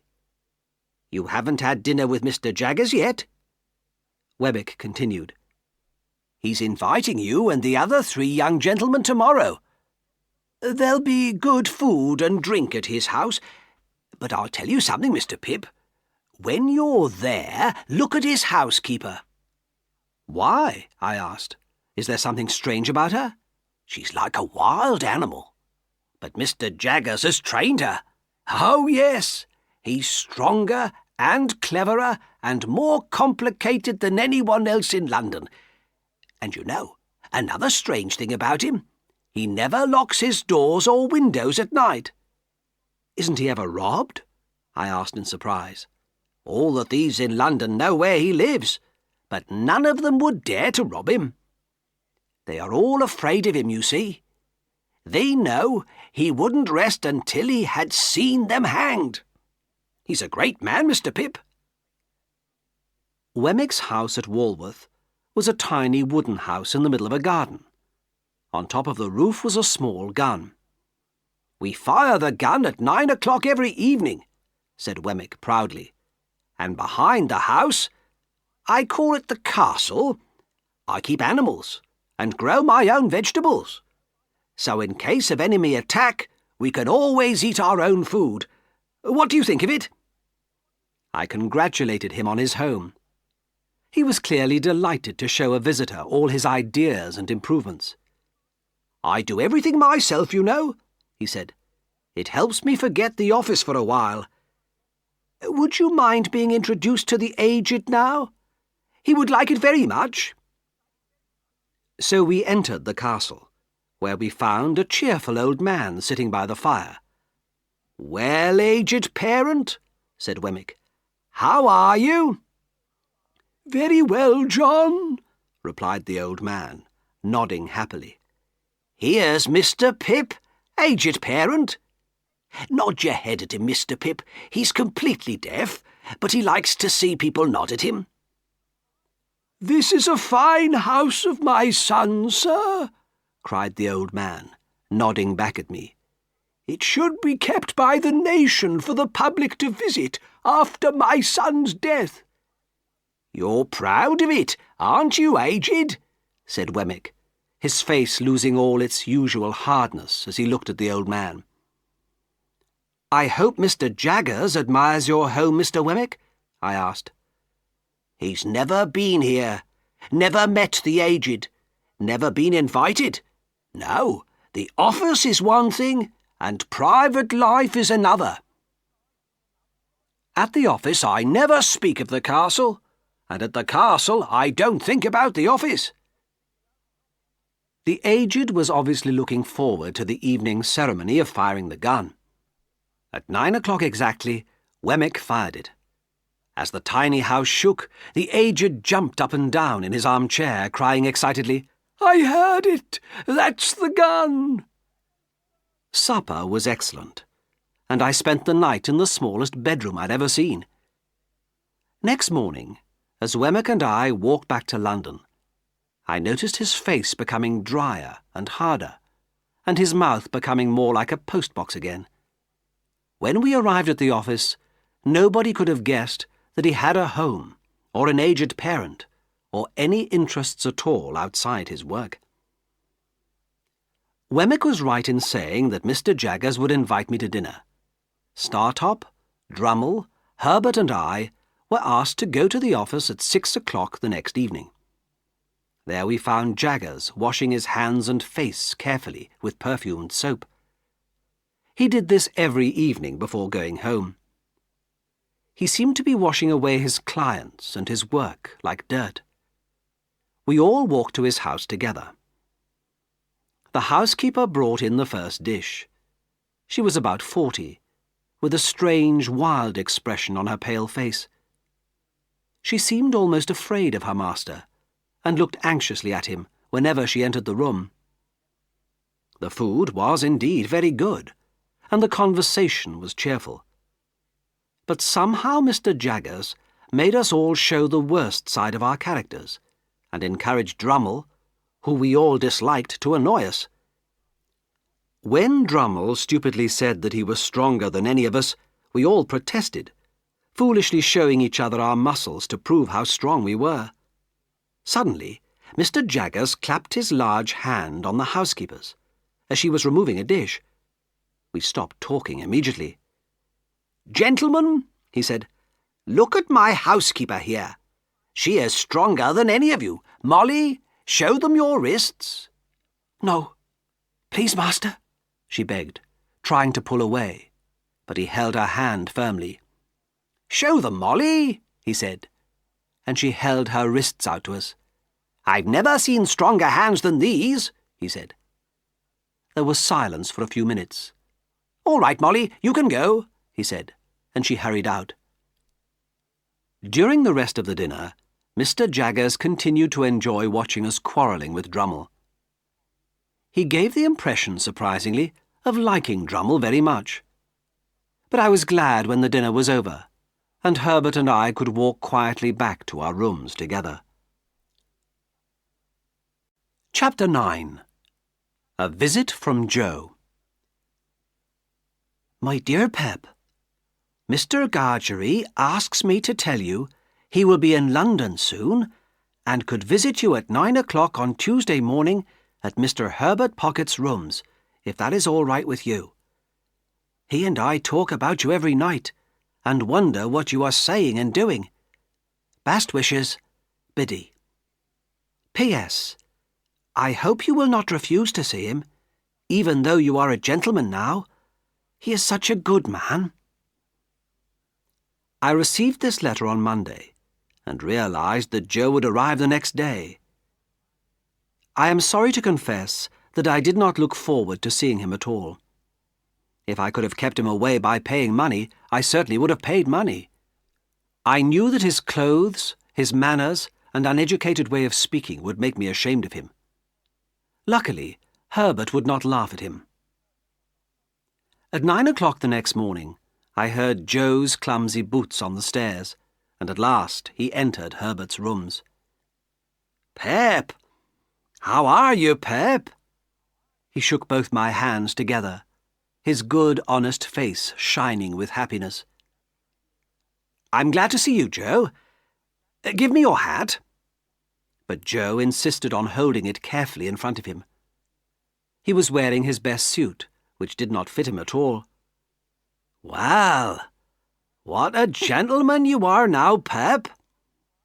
"And you look wonderfully well, Joe." "Yes, thank God. And your poor sister is no worse. And Biddy is as hard working as ever. But Wopsle isn't our church clock any longer. He's become an actor. Acting in one of your London theatres, he is." Joe's eyes rolled around the room, noticing the expensive furniture I had bought recently. "Do sit down to breakfast, Mr. Gargery," said Herbert politely. Joe looked round desperately for a place to put his hat, and finally laid it lovingly on a shelf.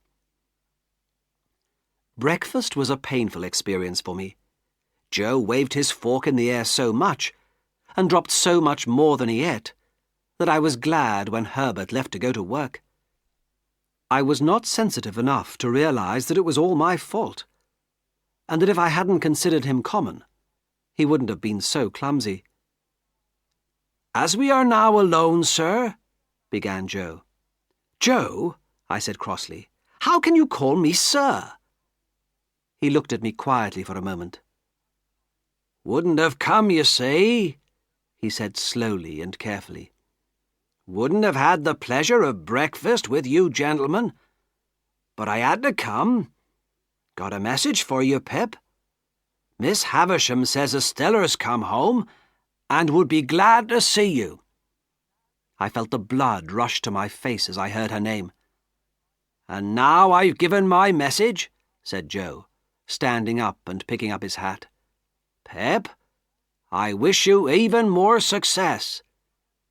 "But you aren't leaving already, Joe," I protested. "Yes, I am," he said firmly. Our eyes met, and all the sir melted out of his honest heart as he gave me his hand.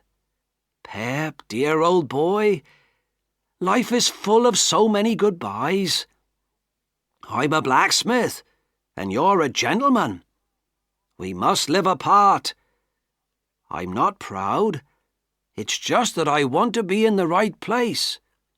I'm wrong in these clothes, and I'm wrong in London, but I'm fine at the forge, or in the kitchen, or on the marshes. You won't find so much wrong with me if you come to see Joe the blacksmith at the old forge doing the old work. I know I'm stupid, but I think I've understood this at last. And so, God bless you, Pip, dear old boy. God bless you." His words, spoken simply and from the heart, touched me deeply. By the time I had managed to control my tears and looked round for him, he had gone. I decided to visit Miss Havisham as soon as possible. Next day, when I arrived to take my seat on the coach to our town, I discovered I was sitting in front of 2 convicts, who were being taken to the prison ships by their guard. The prisoners wore handcuffs and iron chains on their legs. With horror, I suddenly recognized one of them. It was the man in our village pub who had given me the £2 notes. And strangely enough, during the journey, I heard the prisoners talking about it. "So Magwitch asked you to give the boy £2. Trusted you to do it?" "That's right. And I did what he asked. The boy had helped him, you see, fed him, and kept his secret. What happened to Magwitch in the end? They sent him to Australia for life because he tried to escape from the prison ship." I knew I looked so different that he would not recognize me, but I was afraid all the same. All the horror of my childhood experience with the escaped convict had come back to me, just when I thought it was safe to forget it. But once we had arrived, and I was on my way to Miss Havisham's house, I thought only of my bright future. She had adopted Estella. She had more or less adopted me. She perhaps wanted me to inherit the dark old house and to marry Estella. But even though I was in love, I didn't hide from myself the fact that I would be unhappy with Estella. I loved her because I couldn't stop myself loving her. I was surprised to see Orlick opening the gate to me. "So you aren't working for Joe any longer?" I asked. "As you say, young master," he said rudely. I knew he could not be trusted, and I decided to tell Mr. Jaggers that Orlick was not responsible enough to work for Miss Havisham. Mr. Jaggers would probably send him away. When I entered Miss Havisham's room, there was a well-dressed lady sitting with her. When she lifted her head and looked at me, I realized it was Estella. She had become so beautiful that I felt very distant from her. In spite of all my education, I still seemed to be the coarse, common boy she used to laugh at. "She's changed very much, hasn't she, Pip?" asked Miss Havisham, laughing wickedly. I replied confusedly. I could see that Estella was still proud, and I knew that it was she who made me feel ashamed of home, of Joe, but I also knew that I could never stop loving her. She and I walked in the ancient garden, talking quietly about our childhood meetings. Now that we were adults, she seemed to accept me as a friend. I could not have been happier. I felt sure Miss Havisham had chosen us for each other. What a fool I was. Suddenly she stopped and turned to me. "Miss Havisham may want us to spend more time together in future. But in that case, I must warn you that I have no heart. I can never fall in love." "I can't believe that," I replied. As she looked straight at me, I recognized something in her face. Had I seen that expression recently, on another woman? When we went back to the house, Miss Havisham spoke to me alone. "Do you admire her, Pip?" she asked eagerly. "Everybody who sees her must admire her." She pulled my head down to hers with her bony arm and whispered, "Love her. Love her. Love her. If she likes you, love her. If she hurts you, love her. If she tears your heart to pieces, love her." I could feel the muscles on her thin arm round my neck. She seemed so angry that she could have been talking about hate or revenge or death rather than love. Chapter 10. Pip and Herbert talk about love. I returned to London, dreaming of the beautiful girl, now a woman, who had so influenced my childhood, and who, I hoped, would share my future life. I'm sorry to say I did not think about dear, good Joe at all. I felt I had to express my feelings to someone, and so that evening I told Herbert my secret. Instead of being surprised, as I expected, my friend replied, "I know that already, Handel. You never told me, but it was obvious. You've always loved Estella. It's very lucky that you seem to have been chosen to marry her. Does she, admire you?"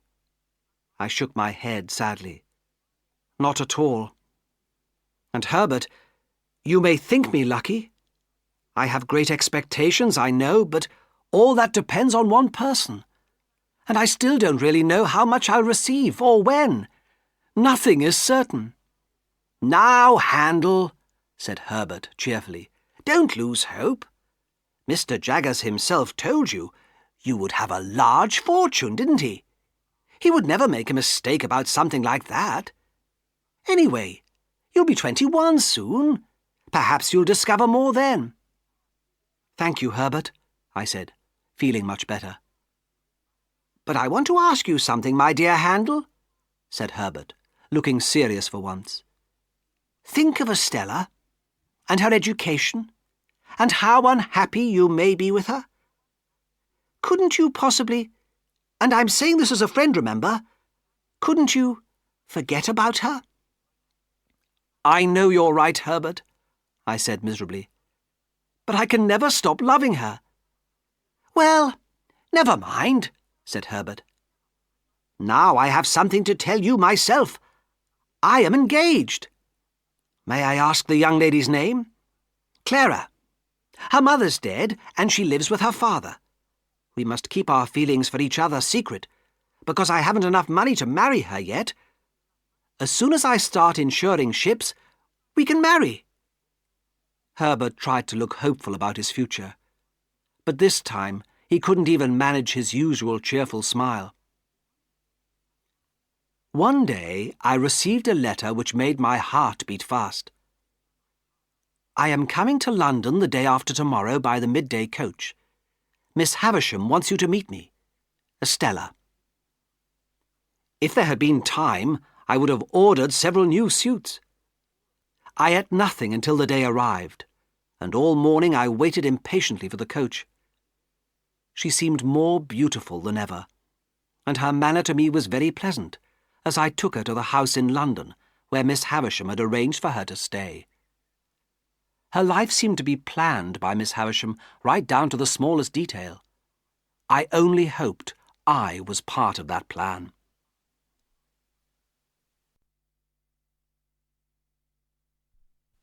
Chapter 11. Pip attends a burial. One evening, a black-edged envelope was delivered to me at Herbert's rooms. The letter inside informed me that Mrs. J. Gargery had died the previous Monday, and that the burial would be next Monday at 3 p.m. This news came as a shock to me. It was the first time that someone close to me had died, and I could not imagine life without my sister, even if I had never loved her, or even thought about her recently. I arrived at the forge early on Monday afternoon. Joe was sitting in the front room, wrapped in a black cloak. "Dear Joe, how are you?" I asked. "Pip, dear old boy, you knew her when she was a fine woman." And he could say no more. Biddy, in her neat little black dress, was busy serving food. Old friends from the village were talking quietly among themselves, and I noticed the awful Pumblechook trying to catch my eye as he drank brandy and swallowed large pieces of cake. "May I, my dear sir? May I?" he asked, his mouth full, and shook my hand enthusiastically. My sister's dead body was carried slowly out of the house and through the village, followed by all of us. We could see the marshes and the sails of ships on the river. And there, in the churchyard, next to my unknown parents, my poor sister was laid quietly in the earth, while the birds sang and the clouds danced in the sky. Biddy, Joe, and I felt better when all the guests had gone, and we had a quiet supper together. I decided to spend the night at the forge, which pleased Joe very much. I was pleased with myself for offering to do so. I waited until I found Biddy alone. Then I said, "I suppose you won't be able to stay here now, will you, Biddy?" "No, Mr. Pep. I'll stay in the village, but I'll still look after Mr. Gargery as much as I can." "How are you going to live, Biddy?" "If you want any money—" "I'm going to be the village school teacher," she said quickly, her cheeks pink. "I can earn my own money." "Tell me, Biddy, how did my sister die?" "She had been worse than usual, when one evening she said, very clearly, 'Joe.' And so I ran to the forge to fetch him. And she put her arms round his neck and laid her head on his shoulder, quite happy. Once she said, 'Sorry,' and once Pip. She never lifted her head up again, and an hour later she died. Biddy cried, and I cried too. What happened to Orlick, Biddy? He's still in the village. He doesn't work for Miss Havisham any more. You know, he follows me sometimes. You must tell me if he bothers you, Biddy. I'll be here more often now. I'm not going to leave poor Joe alone. Biddy said nothing. Come, Biddy. What do you mean by this silence? Are you quite sure, then, that you will come to see him? Oh, Biddy, I said sadly. This really is a bad side to your character. Don't say any more. And that evening, I thought how unkind, how unjust Biddy was to me. Next morning, I looked in at the forge before leaving and said good-bye to Joe, who was already hard at work. I shall be back to see you soon, Joe. Never too soon, sir, said Joe, and never too often, Pip. As I walked away, I think I knew that I would not go back. Biddy was right. In London, I did some serious thinking. I could see that my character had not improved since I had heard about my expectations. I was spending far too much money. What was worse, I was a bad influence on Herbert, who was also spending too much. I would have offered to pay his bills, but he was too proud to listen to such a suggestion. I had hoped that on my 21st birthday I would discover more about my future, but Mr. Jaggers explained that he could not give me any more information except that from now on I would have £500 a year to spend as I liked. I suddenly thought of a way I could help Herbert. When I asked Wemmick if he could advise me on how to help a friend start up in business, his post-box mouth opened wide. "Choose one of the 6 London bridges," he said, "and throw your money over it. That's better than investing money for a friend. That's my official opinion, of course." "Ah, so you would give me a different opinion at Walworth?" "You'll be welcome there, Mr. Pip, on private business."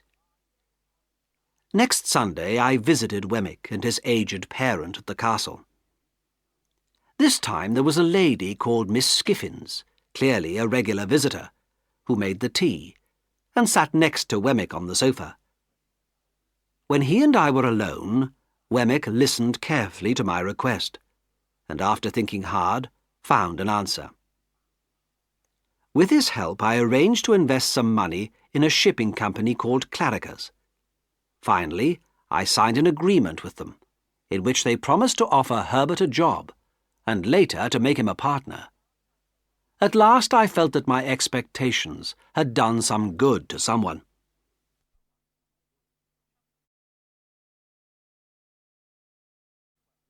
Chapter 12. Pip discovers the truth. While Estella lived in London, staying with friends of Miss Havisham's, I often visited her. She had an endless stream of admirers, and I was jealous of all of them. I never had an hour's happiness with her, but I still thought about her day and night, and my dearest wish was to marry her. Several times Miss Havisham ordered me to bring Estella to visit her, and of course I always obeyed. Estella was as proud and cold as ever with her admirers, with Miss Havisham, and with me. One man who admired her and followed her everywhere was the unpleasant Bentley Drummle. One day I asked her about him. "Estella, why do you encourage someone like Drummle? You know very well he's stupid, and nobody likes him." "Don't be foolish, Pip," she answered. "Perhaps I encourage him because that has a certain effect on the others." "But he isn't worth it," I cried angrily. "What difference does it make?" she answered tiredly. "If I smile at him, it's because it means nothing to me. You should be glad that I don't give you false looks or smiles. At least I am always honest with you." But while my heart was aching for Estella, I had no idea that I would soon be hit by a disaster which would completely destroy my hopes and dreams. The chain of events which had begun before I ever met her was slowly reaching its end. Herbert and I had moved to rooms in a house by the river in the Temple area. One evening he was abroad on business, and I was alone at home reading. It was terrible weather, stormy and wet, with deep mud in the streets. The wind rushing up the river shook the whole building, and the rain beat violently against the windows. As I closed my book at 11 o'clock, I heard a heavy footstep on the stairs. When I went to the door with my lamp, I saw a man coming slowly upstairs. He was wearing rough clothes, and he was about 60, with a brown face and long grey hair. But what really surprised me was that he was holding out both hands to me. "Can I help you?" I asked politely but coldly. "Ah, yes," he said, dropping his hands. "Yes, I'll explain." He came into the sitting room, where he looked round admiringly at my furniture and books. He held out his hands to me again, but I refused to take them. Then he sat down heavily in a chair and rubbed his eyes with one rather dirty hand. "You see," he said, "it's disappointing. Looked forward to this day for so long I have. But it's not your fault. I'll explain. Is there anybody near who can hear us?" "Why do you, a stranger, visiting me late at night, ask that question?" I asked. And then suddenly I knew who he was. In spite of the years that had passed, I was sure he was my convict. And when he held out his hands again, this time I took them. He raised my hands to his lips and kissed them. "You helped me all those years ago, Pip. Never forgotten it." He seemed to want to put his arms around me, but I stopped him. "If you are grateful to me for what I did in my childhood, I hope you have improved your way of life now. It wasn't necessary to come here to thank me, but you must understand that—" I stopped speaking, as I noticed how strangely he was staring at me. "What must I understand?" he asked, his eyes fixed on me. "That I don't wish to be your friend. You and I met once in the past, but now our lives are separate. Will you have a drink before you leave?" As I handed him a glass of rum, I noticed that his eyes were full of tears. "I'm sorry if that sounds hard," I added. "I didn't mean it to be. Good luck in the future." We drank together. "How have you been living recently?" "I was sent to Australia, you know, because I escaped from the prison ship. After several years I finished my punishment, and so I was allowed to work for myself. I did every kind of job there. It was a hard life, but I made a lot of money." "I'm glad to hear it," I said. "That reminds me, I must give you back the £2 you sent me. I don't need it now." And I handed him 2 new pound notes from my purse. Still watching me, he held them near the lamp until they caught fire. "May I ask," he said, "how you have done so well, since you and I met on those lonely marshes?" His eyes were still fixed on mine, and I began to tremble. I've been chosen to inherit a fortune," I whispered. "Perhaps I can guess how much," said the convict. "Could it be, well, £500 a year?"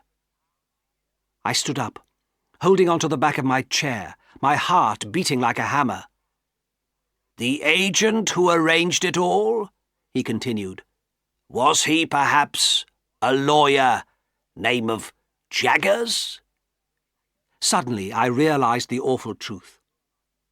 I could not speak nor breathe, and fell onto the sofa. He brought his fierce old face close to mine, and bent over me. "Yes, Pip, dear boy, I've made a gentleman of you. You see, I promised myself that all the money I earned out there in Australia should go to you. I'm your second father, Pip. I'm not a gentleman myself, and I didn't go to school. But I've got you, Pip. And look what a gentleman you are, and what books you've got. You'll read them to me, Pip, and I'll be proud of you, even if I can't understand them. Didn't you ever think it could be me who was sending the money? Oh, no, no, no, I replied. Never, never. Wasn't anyone else involved at all? No, just me, and Jaggers, of course. Who else could there be? Dear boy, I kept myself going, you see, through all the hard work just by thinking of you. And I promised myself I'd come back to England one day and see my boy. He laid his hand on my shoulder. Now you must find a bed for me, he added. And remember, not a word to anybody. I was sent away for life, and they'll hang me if they discover I've come back. My feelings were horribly confused. The man who had paid for my education and luxuries for years was risking his life to see me. I could not like him. In fact, my whole body trembled with disgust when he touched me. But I had to protect him. He went to sleep in Herbert's room. After locking all the doors carefully, I sat weakly down by the fire and tried to make sense of my life. How foolish my dreams had been. Miss Havisham had never intended to make me rich, or let me marry Estella. But there was something worse than that. It was for this convict, who could be caught and hanged at any moment, that I had deserted Joe. I could never, never, never forgive myself for that. Chapter 13. Planning Magwitch's future and hearing about his past. I slept a little, but woke early. I felt I needed some fresh air and went downstairs and out of the building. On the way down, I fell over a man hiding in a dark corner who ran away immediately. This worried me. I suspected he had followed my convict to the house. Would he now inform the police? My guest and I had breakfast together. He ate noisily and greedily like an animal. I tried hard not to be disgusted by his manners. He told me his name was Abel Magwitch, and after breakfast he lit his pipe and held out his hands for mine again. All I want is to stand and look at you, dear boy, he said. A real gentleman, made by me. You're going to have everything a London gentleman should have. A carriage and horses and everything. He threw a great thick wallet onto the table. All that is yours. I've come back to England to watch you spend it. Stop! I cried desperately. We must discuss your plans. How long are you going to stay here? How long? He repeated, surprised. I'm not going back. But where will you be safe? Dear boy, who knows I'm here? You, Jaggers and Wemmick, that's all. Anyway, I know I can live with the fear of death. I've done that all my life. All I knew was that I must keep him out of sight until Herbert returned. Then we could produce a better plan for the future. I decided to rent a room for him in a house near ours, where I thought he would be safe for the moment. I bought him different clothes and had his hair cut, but to me he looked just the same, and I lived in constant fear that he would be recognized by someone who had known him in the past. My unwanted guest and I spent 5 long days and evenings together, with the wind and rain beating on the windows. Those few days seemed more like a year to me. He slept, or ate, or played cards. Sometimes he listened to me reading, with a proud smile on his face. I could not sleep or eat. I used to watch him sleep, wondering what bloody crimes lay in his past, and knowing that I alone protected him from a horrible death. I cannot describe my joy when Herbert finally returned. At last I could share my terrible news with my friend. He too was shocked to hear that my great expectations came from the prisoner I had helped so long ago, and when I introduced him to our guest, Herbert could hardly hide his dislike. When we were alone, he said to me, "You look so pale, Handel. This has been a painful time for you. Herbert, something must be done. He wants to spend even more on me. He must be stopped." "You mean you can't accept any more of his money?" "How can I? You know he's a criminal. How do I know where his money comes from? And think what I owe him already. I have no way of paying him back. Oh, Herbert, if I didn't have you as a friend, I'd be desperate." I could only just control my tears. Herbert kindly pretended not to notice. "My dear Handel," he said, "if you want to pay back what you owe him, you could always join my company, Claricas. I'm going to be a partner there soon, you know." Poor Herbert. He did not suspect whose money was helping him become a partner. "But there's another thing," added Herbert. "This man has a fierce and violent character. He's come here with a fixed idea, which he's been looking forward to for half his life. If you destroy his idea, his life will be worthless." "And he will allow himself to be arrested and hanged," I continued, nodding. "Yes, I've thought that ever since he arrived. If that happened, I'd feel guilty forever." "So you cannot destroy his dream now? First we must get him out of England, where he risks death every moment. Then you will explain that you can't accept his money. I'll help you all the way. Trust me." I shook Herbert's hand gratefully. Next morning after breakfast, we asked Magwitch to tell us more about his past life, so that we could protect him better. "You promised to keep it a secret, Pip's friend," he said to Herbert.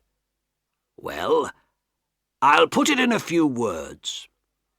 In prison and out of prison. That's been my life, more or less. Don't remember my parents. No idea where I was born. I slept in fields. I stole food. Sometimes I worked. And I grew to be a man. It was about 20 years ago I met Compeyson. I'd kill him now at once if I met him. He's the man I was fighting when the soldiers found me on the marshes, Pip. He was handsome and educated, so people thought he was a gentleman and trusted him. I was a partner in his business, and a dirty business it was, too. We persuaded rich people to invest their money with us. We used stolen banknotes. We wrote false cheques. Compeyson was clever, but what a wicked, cold heart he had. He always got the profits, but never the blame. His former partner, Arthur, lived in Compeyson's house and was very ill. In fact, he was dying. He and Compeyson had got a lot of money out of a rich lady some years before, and Arthur kept dreaming of this lady. Late one night, he appeared at the sitting-room door, pale and shaking, crying, "Compeyson! She's there, in my room, all dressed in white, ready for the wedding. She's angry. She says she wants revenge. You broke her heart, you know you did, and now she says I'm going to die." Compeyson and his wife put Arthur back to bed, but at 5 o'clock in the morning we heard screams coming from his room, and he died soon after. I should have realised it was a mistake getting involved with Compeyson. In the end, we were both arrested for several crimes. And what happened? At the trial he lied and lied. I was the criminal, in and out of prison all my life, and I got 14 years on the prison ship. He was the gentleman, of good character, and with important friends, and only got 7 years. Magwitch had become very excited and had to breathe deeply to calm himself. I promised myself I'd smash his handsome face when I saw him on the prison ship. I was just going to, when a guard caught hold of me. I managed to escape by diving into the river. That's how I reached the marshes and the churchyard. And then, Pip, my boy, you told me Compeyson was on the marshes too. He must have escaped like me. So I hunted him and smashed his face. And I was going to take him back to the prison ship so that he wouldn't have the pleasure of being free when the soldiers caught us. Again, he was clever. His punishment for escaping was light. But I was brought to trial again and sent to Australia for life. Is Compeyson dead? I asked after a silence. Heard no more of him, he said, shaking his head. But if he's alive, he hopes I'm dead. That's certain. Herbert passed me a note he had been writing. It said, "The name of Miss Havisham's half-brother was Arthur. Compeyson is the man who pretended to be in love with her." Chapter 14. Pip visits Estella and Miss Havisham again.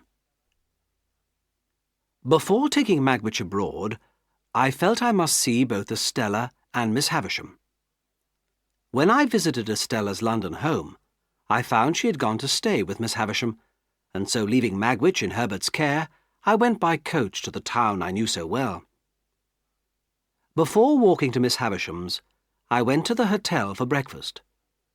It was an unpleasant shock to discover Bentley Drummle there, but I could imagine his reason for visiting the area. When he noticed me, he immediately called to the waiter, making sure I could hear. "Listen, you. The lady isn't going riding today. And remember, I'm not having dinner here tonight. I'll be at the ladies." And Drummle smiled wickedly at me, knowing that what he said cut me to the heart. He went out, shouting for his horse. If he had spoken Estella's name, I would have hit him. I was so angry with him, and so depressed about my future, that I could not eat the breakfast. Instead, I went straight to the old house. I found Miss Havisham and Estella sitting in the same room, with candles burning as usual. "Miss Havisham," I said, "I must tell you that I'm as unhappy as you ever wanted me to be. I've discovered who has been paying for my education. Now I know I shall never be rich or important. I cannot tell you any more. It isn't my secret, but another person's." I stopped, considering what to say next. "Go on," said Miss Havisham, looking interested. "I thought it was you, Miss Havisham, and you encouraged me in my mistake." "Why should I be kind to anybody after all I've suffered?" cried Miss Havisham angrily. "Yes, you're right," I said quickly to calm her. "But you also encouraged your relations to think I would inherit some of your fortune." "Why shouldn't I?" she cried wildly. "But Matthew Pocket and his son are different. They aren't selfish or greedy. They're generous and honest. I want you to know that." She looked carefully at me. "What do you want for them?" "I'm asking for money," I replied, my cheeks red. "I would like you to help my friend Herbert become a partner in his company. I started paying for this myself 2 years ago, and I want to keep it a secret from him. But now I find I can't continue the payments. I can't explain why. It's part of the other person's secret." Miss Havisham looked at the fire, and then at me again. "What else?" she asked. Turning to Estella, I tried to control my trembling voice. "You know I love you, Estella," I said. "I have loved you long and dearly." She shook her head. I know I have no hope of ever marrying you, Estella. But I have loved you ever since I first saw you in this house. It was cruel of Miss Havisham to encourage me to hope, but I don't think she meant to be unkind." "What you say," said Estella very calmly, "doesn't touch my heart. I can't feel love as you do. And I've warned you of this, haven't I?" "Yes," I answered miserably, "but I couldn't believe it." "It's the way I've been brought up. Estella, Bentley Drummle is in town here. You go riding with him, don't you? Is he having dinner with you tonight?" "It is all true," she answered, a little surprised. "You cannot love him, Estella," I cried. "Didn't you listen? I can never love anyone." And then she added, "But why not tell you the truth? I'm going to marry him." I covered my face with my hands. After a moment I lifted my head and cried, "Don't throw yourself away on an animal like him. Even if you won't marry me, there must be others who love you. Any of them would be 1,000 times better than Drummle." "I can't marry a man who expects me to love him, so Drummle will do well enough as my husband. You will soon forget me." "Never, Estella. You are part of myself. You are in every line I've read, in every view I've seen, in every dream I've dreamt. To the last hour of my life, you will remain part of me. God bless you, and God forgive you." I held her hand to my lips for a moment. As I left, Estella's lovely face looked at me in wonder, but Miss Havisham was staring at me with a mixture of pity and guilt. It was all over. To calm my feelings, I walked all the way back to London. At night the temple gates were always closed, but the night porter let me in when I told him my name. He gave me an envelope addressed to Mr. Pip. Inside, in Wemmick's writing, it said, "Don't go home." Chapter 15. Shelter for Magwitch. I spent a restless night at a hotel, worrying about the reasons for Wemmick's warning. Early in the morning I went to see him at the castle. He told me he had heard I was being watched, and that someone was looking for Magwitch. He also knew that Compeyson was alive and in London.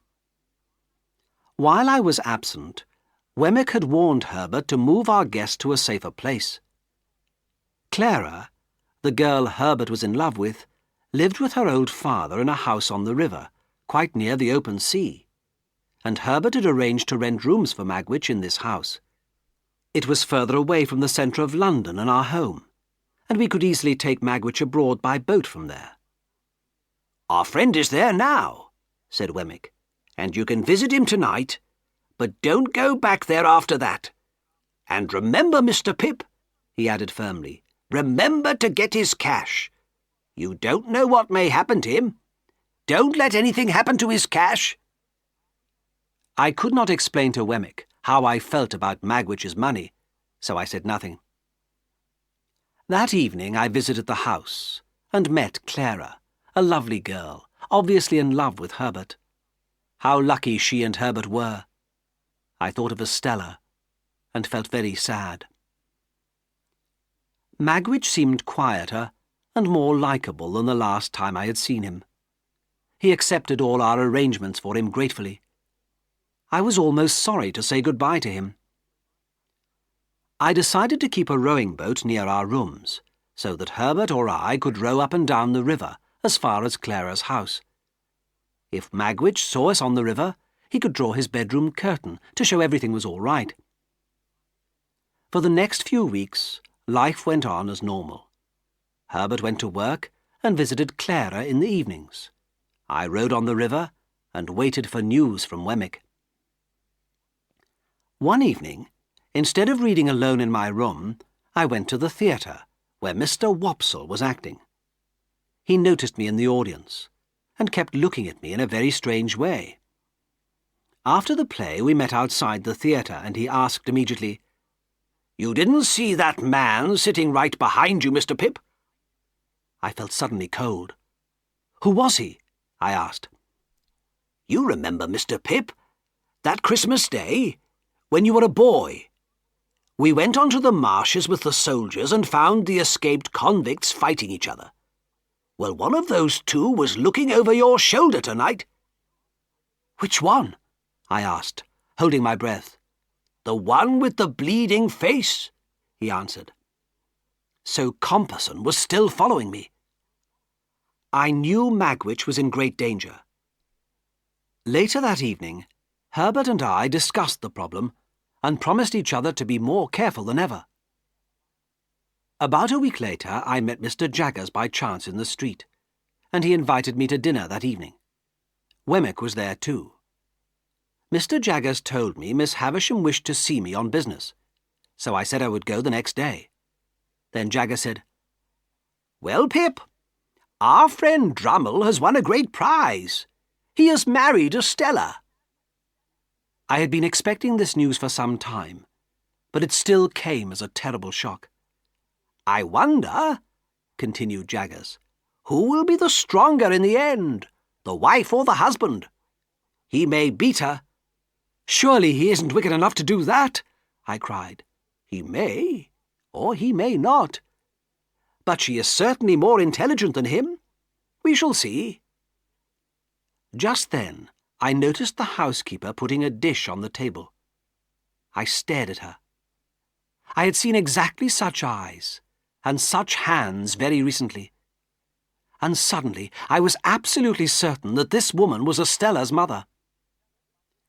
Later, as Wemmick and I left Jaggers' house together, I asked him about his employer's housekeeper.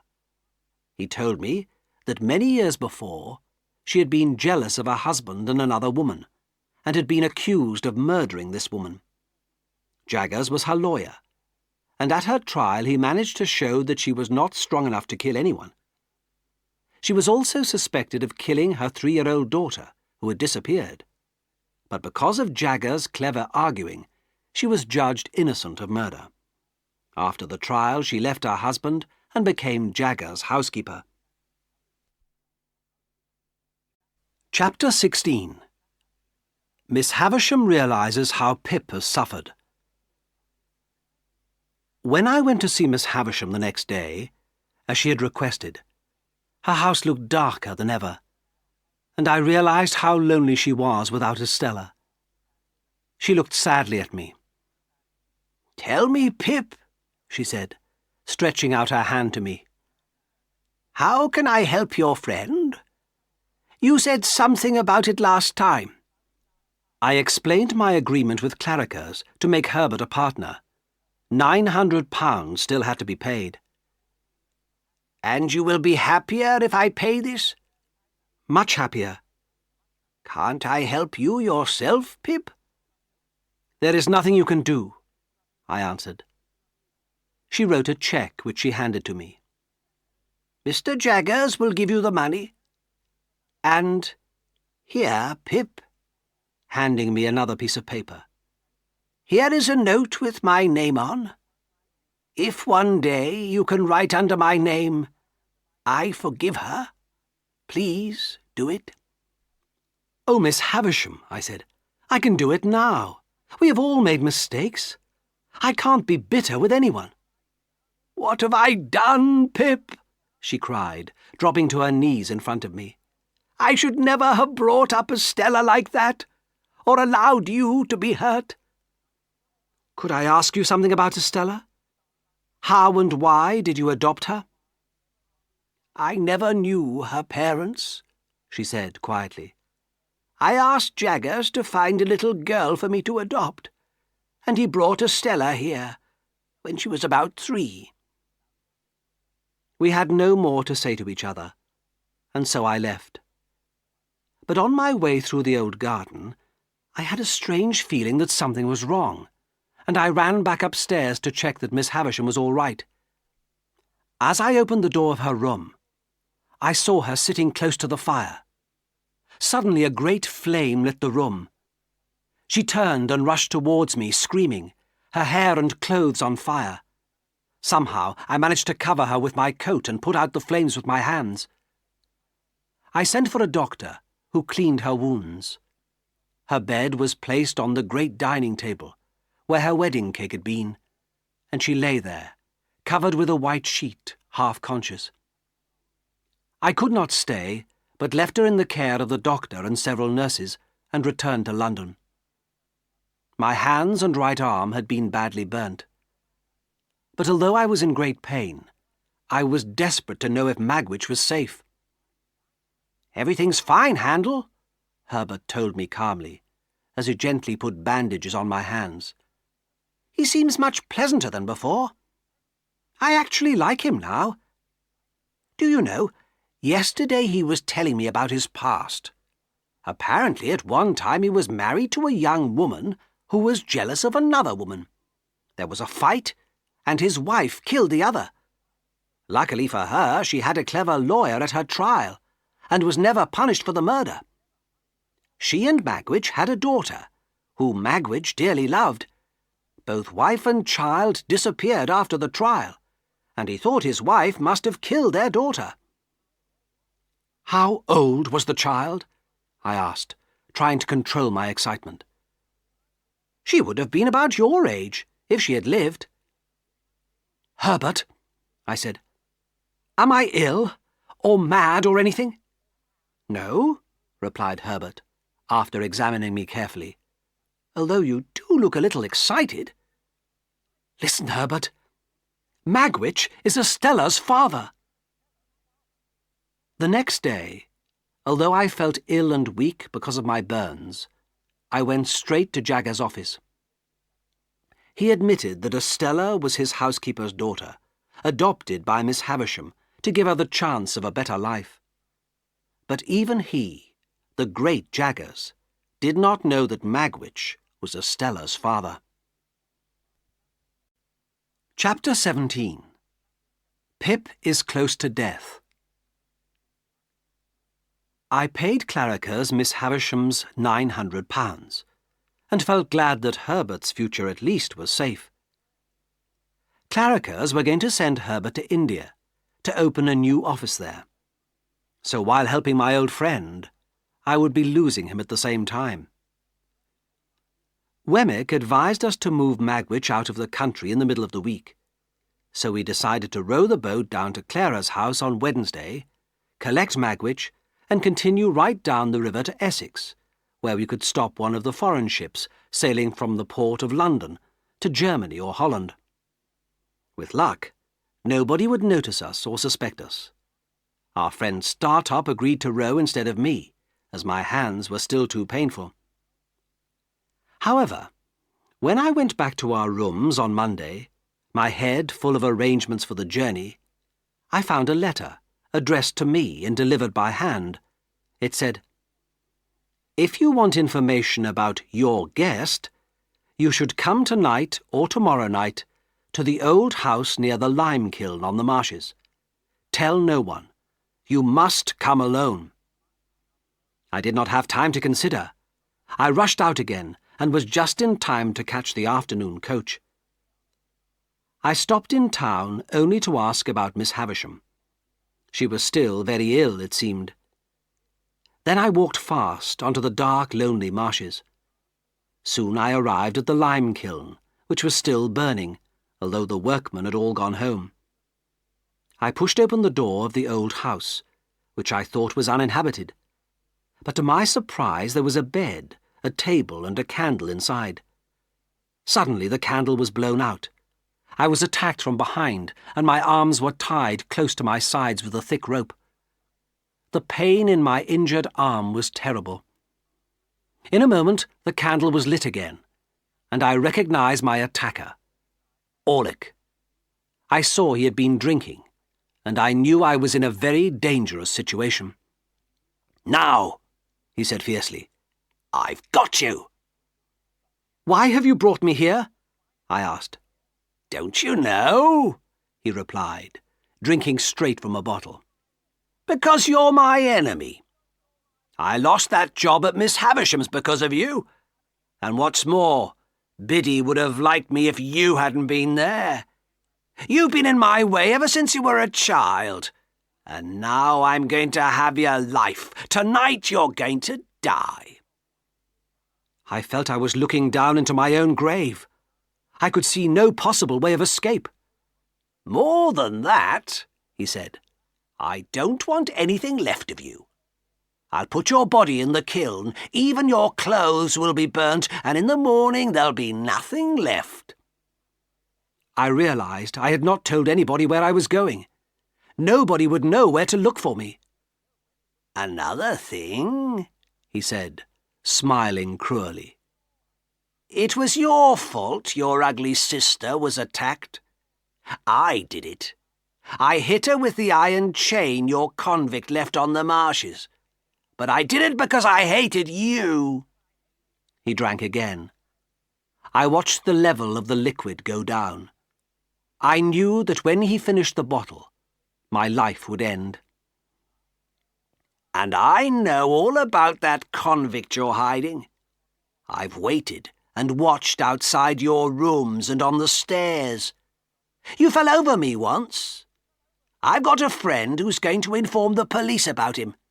Yes, Compasson'll make sure he's hanged when you're dead."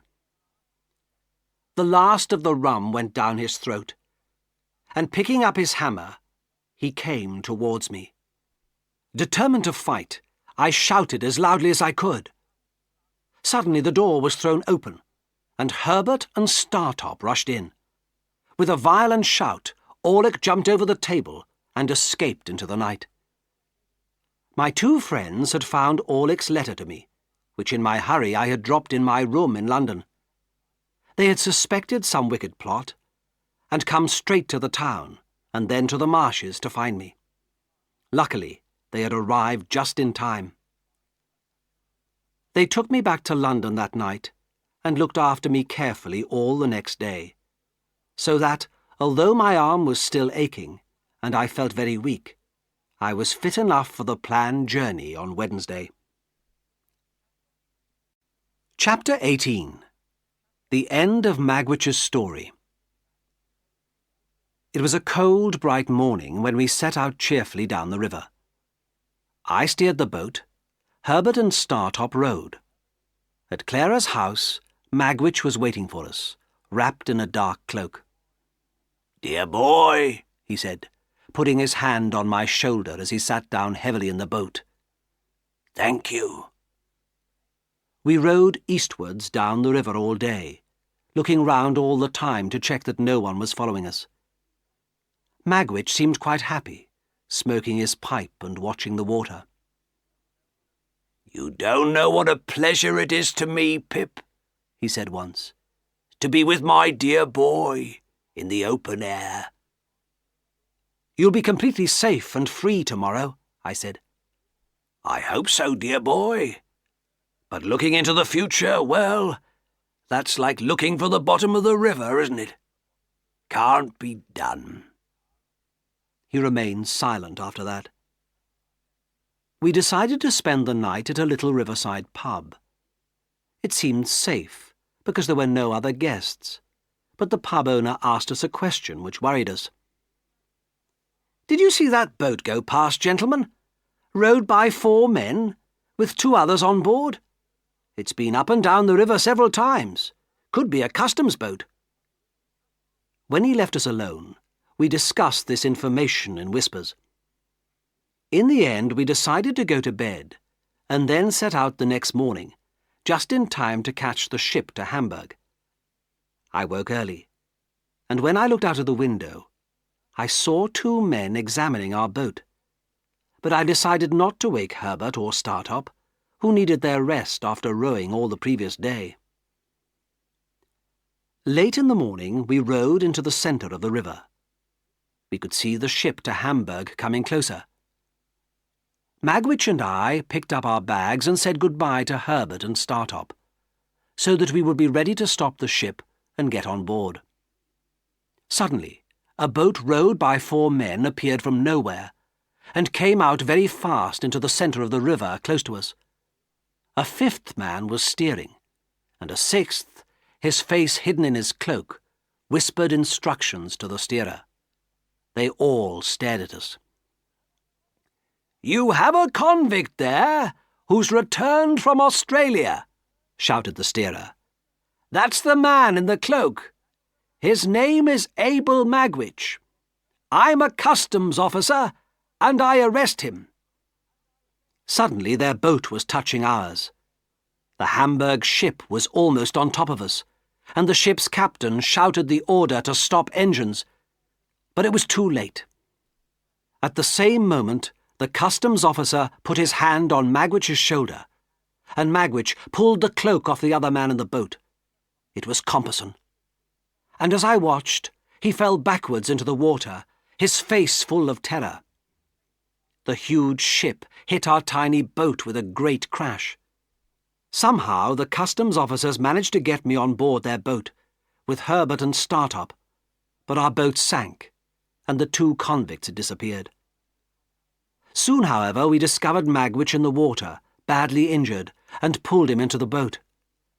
He told me that he had fallen into the water with Compeyson, and then been hit by the ship. I believed what he said.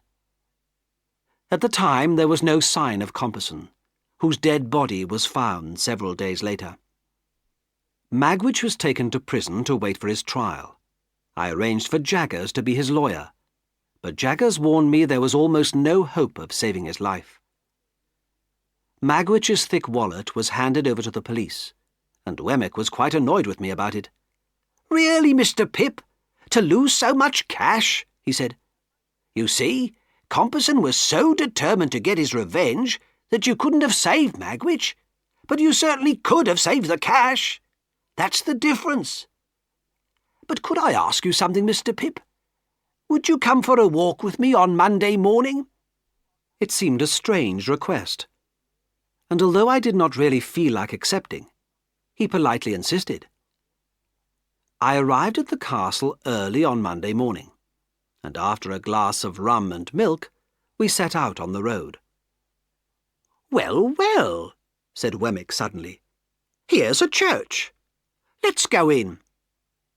And when we were inside, there was another surprise. "Well, well," he said again. "Look what I've found in my pockets. Let's put them on." As he had found 2 pairs of white gloves, and his post-box mouth was as wide as it could possibly be, I began to suspect something. And when I saw the aged come in with a lady, I knew I was right. "Well, well," said Wemmick, still pretending to be surprised. "Here's the aged, and Miss Skiffins. Let's have a wedding." And so Wemmick was married to Miss Skiffins, and we all celebrated afterwards at a little pub near the church. I was delighted for Wemmick, but I could not stop worrying about Magwitch. He had been so badly injured that he was moved to the prison hospital, where I visited him every day. I read to him, and talked to him, and did everything I could to make him comfortable. But day by day I watched him becoming weaker, although he never complained. To the prison guards he was a dangerous criminal, but to me he was an unfortunate man, who had at least some goodness in him. I could not leave him now. At his trial, Jaggers was proved right. The judge decided that Magwitch, a convict sent away for life who had returned, must be hanged. I could not accept this terrible punishment, and wrote to all the important people I could think of, asking for mercy for Magwitch, but all of them refused to help. I noticed on my daily visits to him that he was getting much worse. He lay in bed, looking calmly at the white ceiling. Sometimes he could not speak, and just pressed my hand. One evening, as I entered his room, he smiled weakly at me. "Dear boy," he said, "you're never late." "I don't want to lose a moment of the time I'm allowed to visit you," I said. "Thank you, dear boy. God bless you. You've never deserted me, dear boy." He had spoken his last words. I touched his chest, remembering that I had wanted to desert him once. He put both his hands on mine. "Dear Magwitch, listen to me. You had a child once, who you loved and lost. He pressed my hand gently. She's alive. She's a lady and very beautiful. And I love her. He was too weak to speak any more, but he just managed to lift my hand to his lips. Then he looked peacefully up at the white ceiling again. Slowly his eyes closed, and his head dropped quietly onto his chest. Chapter 19. A Wedding. The excitement of all these events made me seriously ill for several weeks. Herbert was abroad on business for Claricas, and there would have been nobody to look after me if Joe had not heard about my illness and come to London to nurse me. When I was getting better, he told me some of the local news. Miss Havisham had died and left all her fortune to Estella, except for £4,000, which Matthew Pocket inherited. And Orlick had been arrested for breaking into Pumblechook's house and stealing his money. Dear old Joe seemed just the same. But as I got better, he began to remember I was a gentleman and call me Sir again. And when I got up one morning, I discovered he had gone. I decided to go back to the village, to thank him for all his help, and to carry out a plan I had been considering for some time. I wanted to ask Biddy to marry me, and I knew I would be happy with her. So I went by coach to the old town, as I had done so many times before, and walked to the forge. But as I came closer, I could not hear the sound of Joe's hammer, and I noticed fresh white curtains at the windows, and bright flowers everywhere. Suddenly I saw Biddy and Joe at the door, arm in arm. "Pip!" cried Biddy, happily, running to kiss me. "Pip! It's my wedding day, and I'm married to Joe!" I was still weak from my illness, and the shock was too much for me. They had to help me into the house and let me rest in a chair. They were both so pleased that I had come, by accident, to make their day perfect. I could only be glad that I had never spoken of my plan to Joe when he was looking after me. "Dear Biddy," I said, "you have the best husband in the whole world." "I couldn't love him more than I do," she replied. "And dear Joe, you have the best wife in the world, and she will make you as happy as even you deserve to be, dear, good Joe." Joe put his arm over his eyes. "And Joe and Biddy, I want to thank you from the bottom of my heart for all you've done for me. Tell me you forgive me for not being grateful and not being good, and think better of me in the future." "Oh, dear old Pip," said Joe. "God knows we forgive you, if there is anything to forgive." So I left the forge and started a new life, working as a clerk for Claricas, Herbert's company. I was sent to the new office in India to take charge, while Herbert came back to England to marry his Clara. Herbert and his wife invited me to live with them, and we all stayed out in India for many years. In the end, I too became a partner in the company. We worked hard and honestly, and made good profits. It was not until 11 years later that I returned to England and saw Biddy and Joe again, although I'd been writing regularly to them. One evening in December, I gently pushed open the old kitchen door, and there, sitting by the fire next to Joe in my old place, was Pip. Joe and Biddy's son had my name and looked just like me. They also had a little daughter, and were the happiest of parents. "Dear Pip," said Biddy quietly to me after supper, "have you quite forgotten her?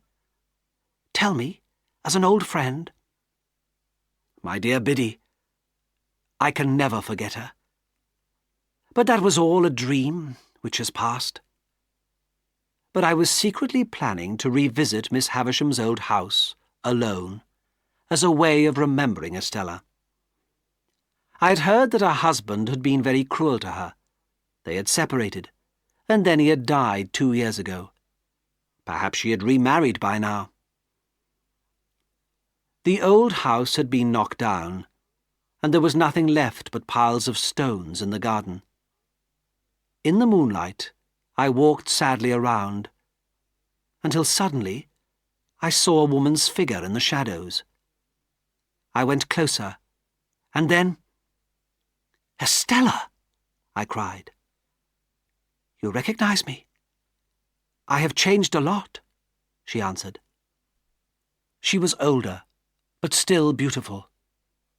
I had never before seen such a soft light in those once proud eyes, or felt such a friendly touch of her once cold hand. "It's strange, Estella. After so many years, we meet by chance here, where we first met." "Yes, it's strange. I haven't been here for years, although the land belongs to me. But tell me, you still live abroad?" "Yes, I do. I'm doing well in India." "I've often thought of you. Since my husband died, I have given you a place in my heart." "You have always held your place in my heart," I answered. There was silence for a few moments. "I didn't think I would say goodbye to you here," she said. "It's painful saying goodbye, Estella." "But last time you said, 'God bless you. God forgive you.' You could say that to me now that I understand how much you love me, now that I have suffered, now that I am a better person. Tell me we are friends." She spoke more eagerly than I had ever heard her speak before. "We are friends," I said, taking her hand. "And will continue being friends, even when we are apart?" said Estella. We walked hand in hand out of the old garden. As the morning mist had risen long ago, when I first left the forge, so the evening mist was rising now, and in the clear moonlight I saw no shadow of another separation from her.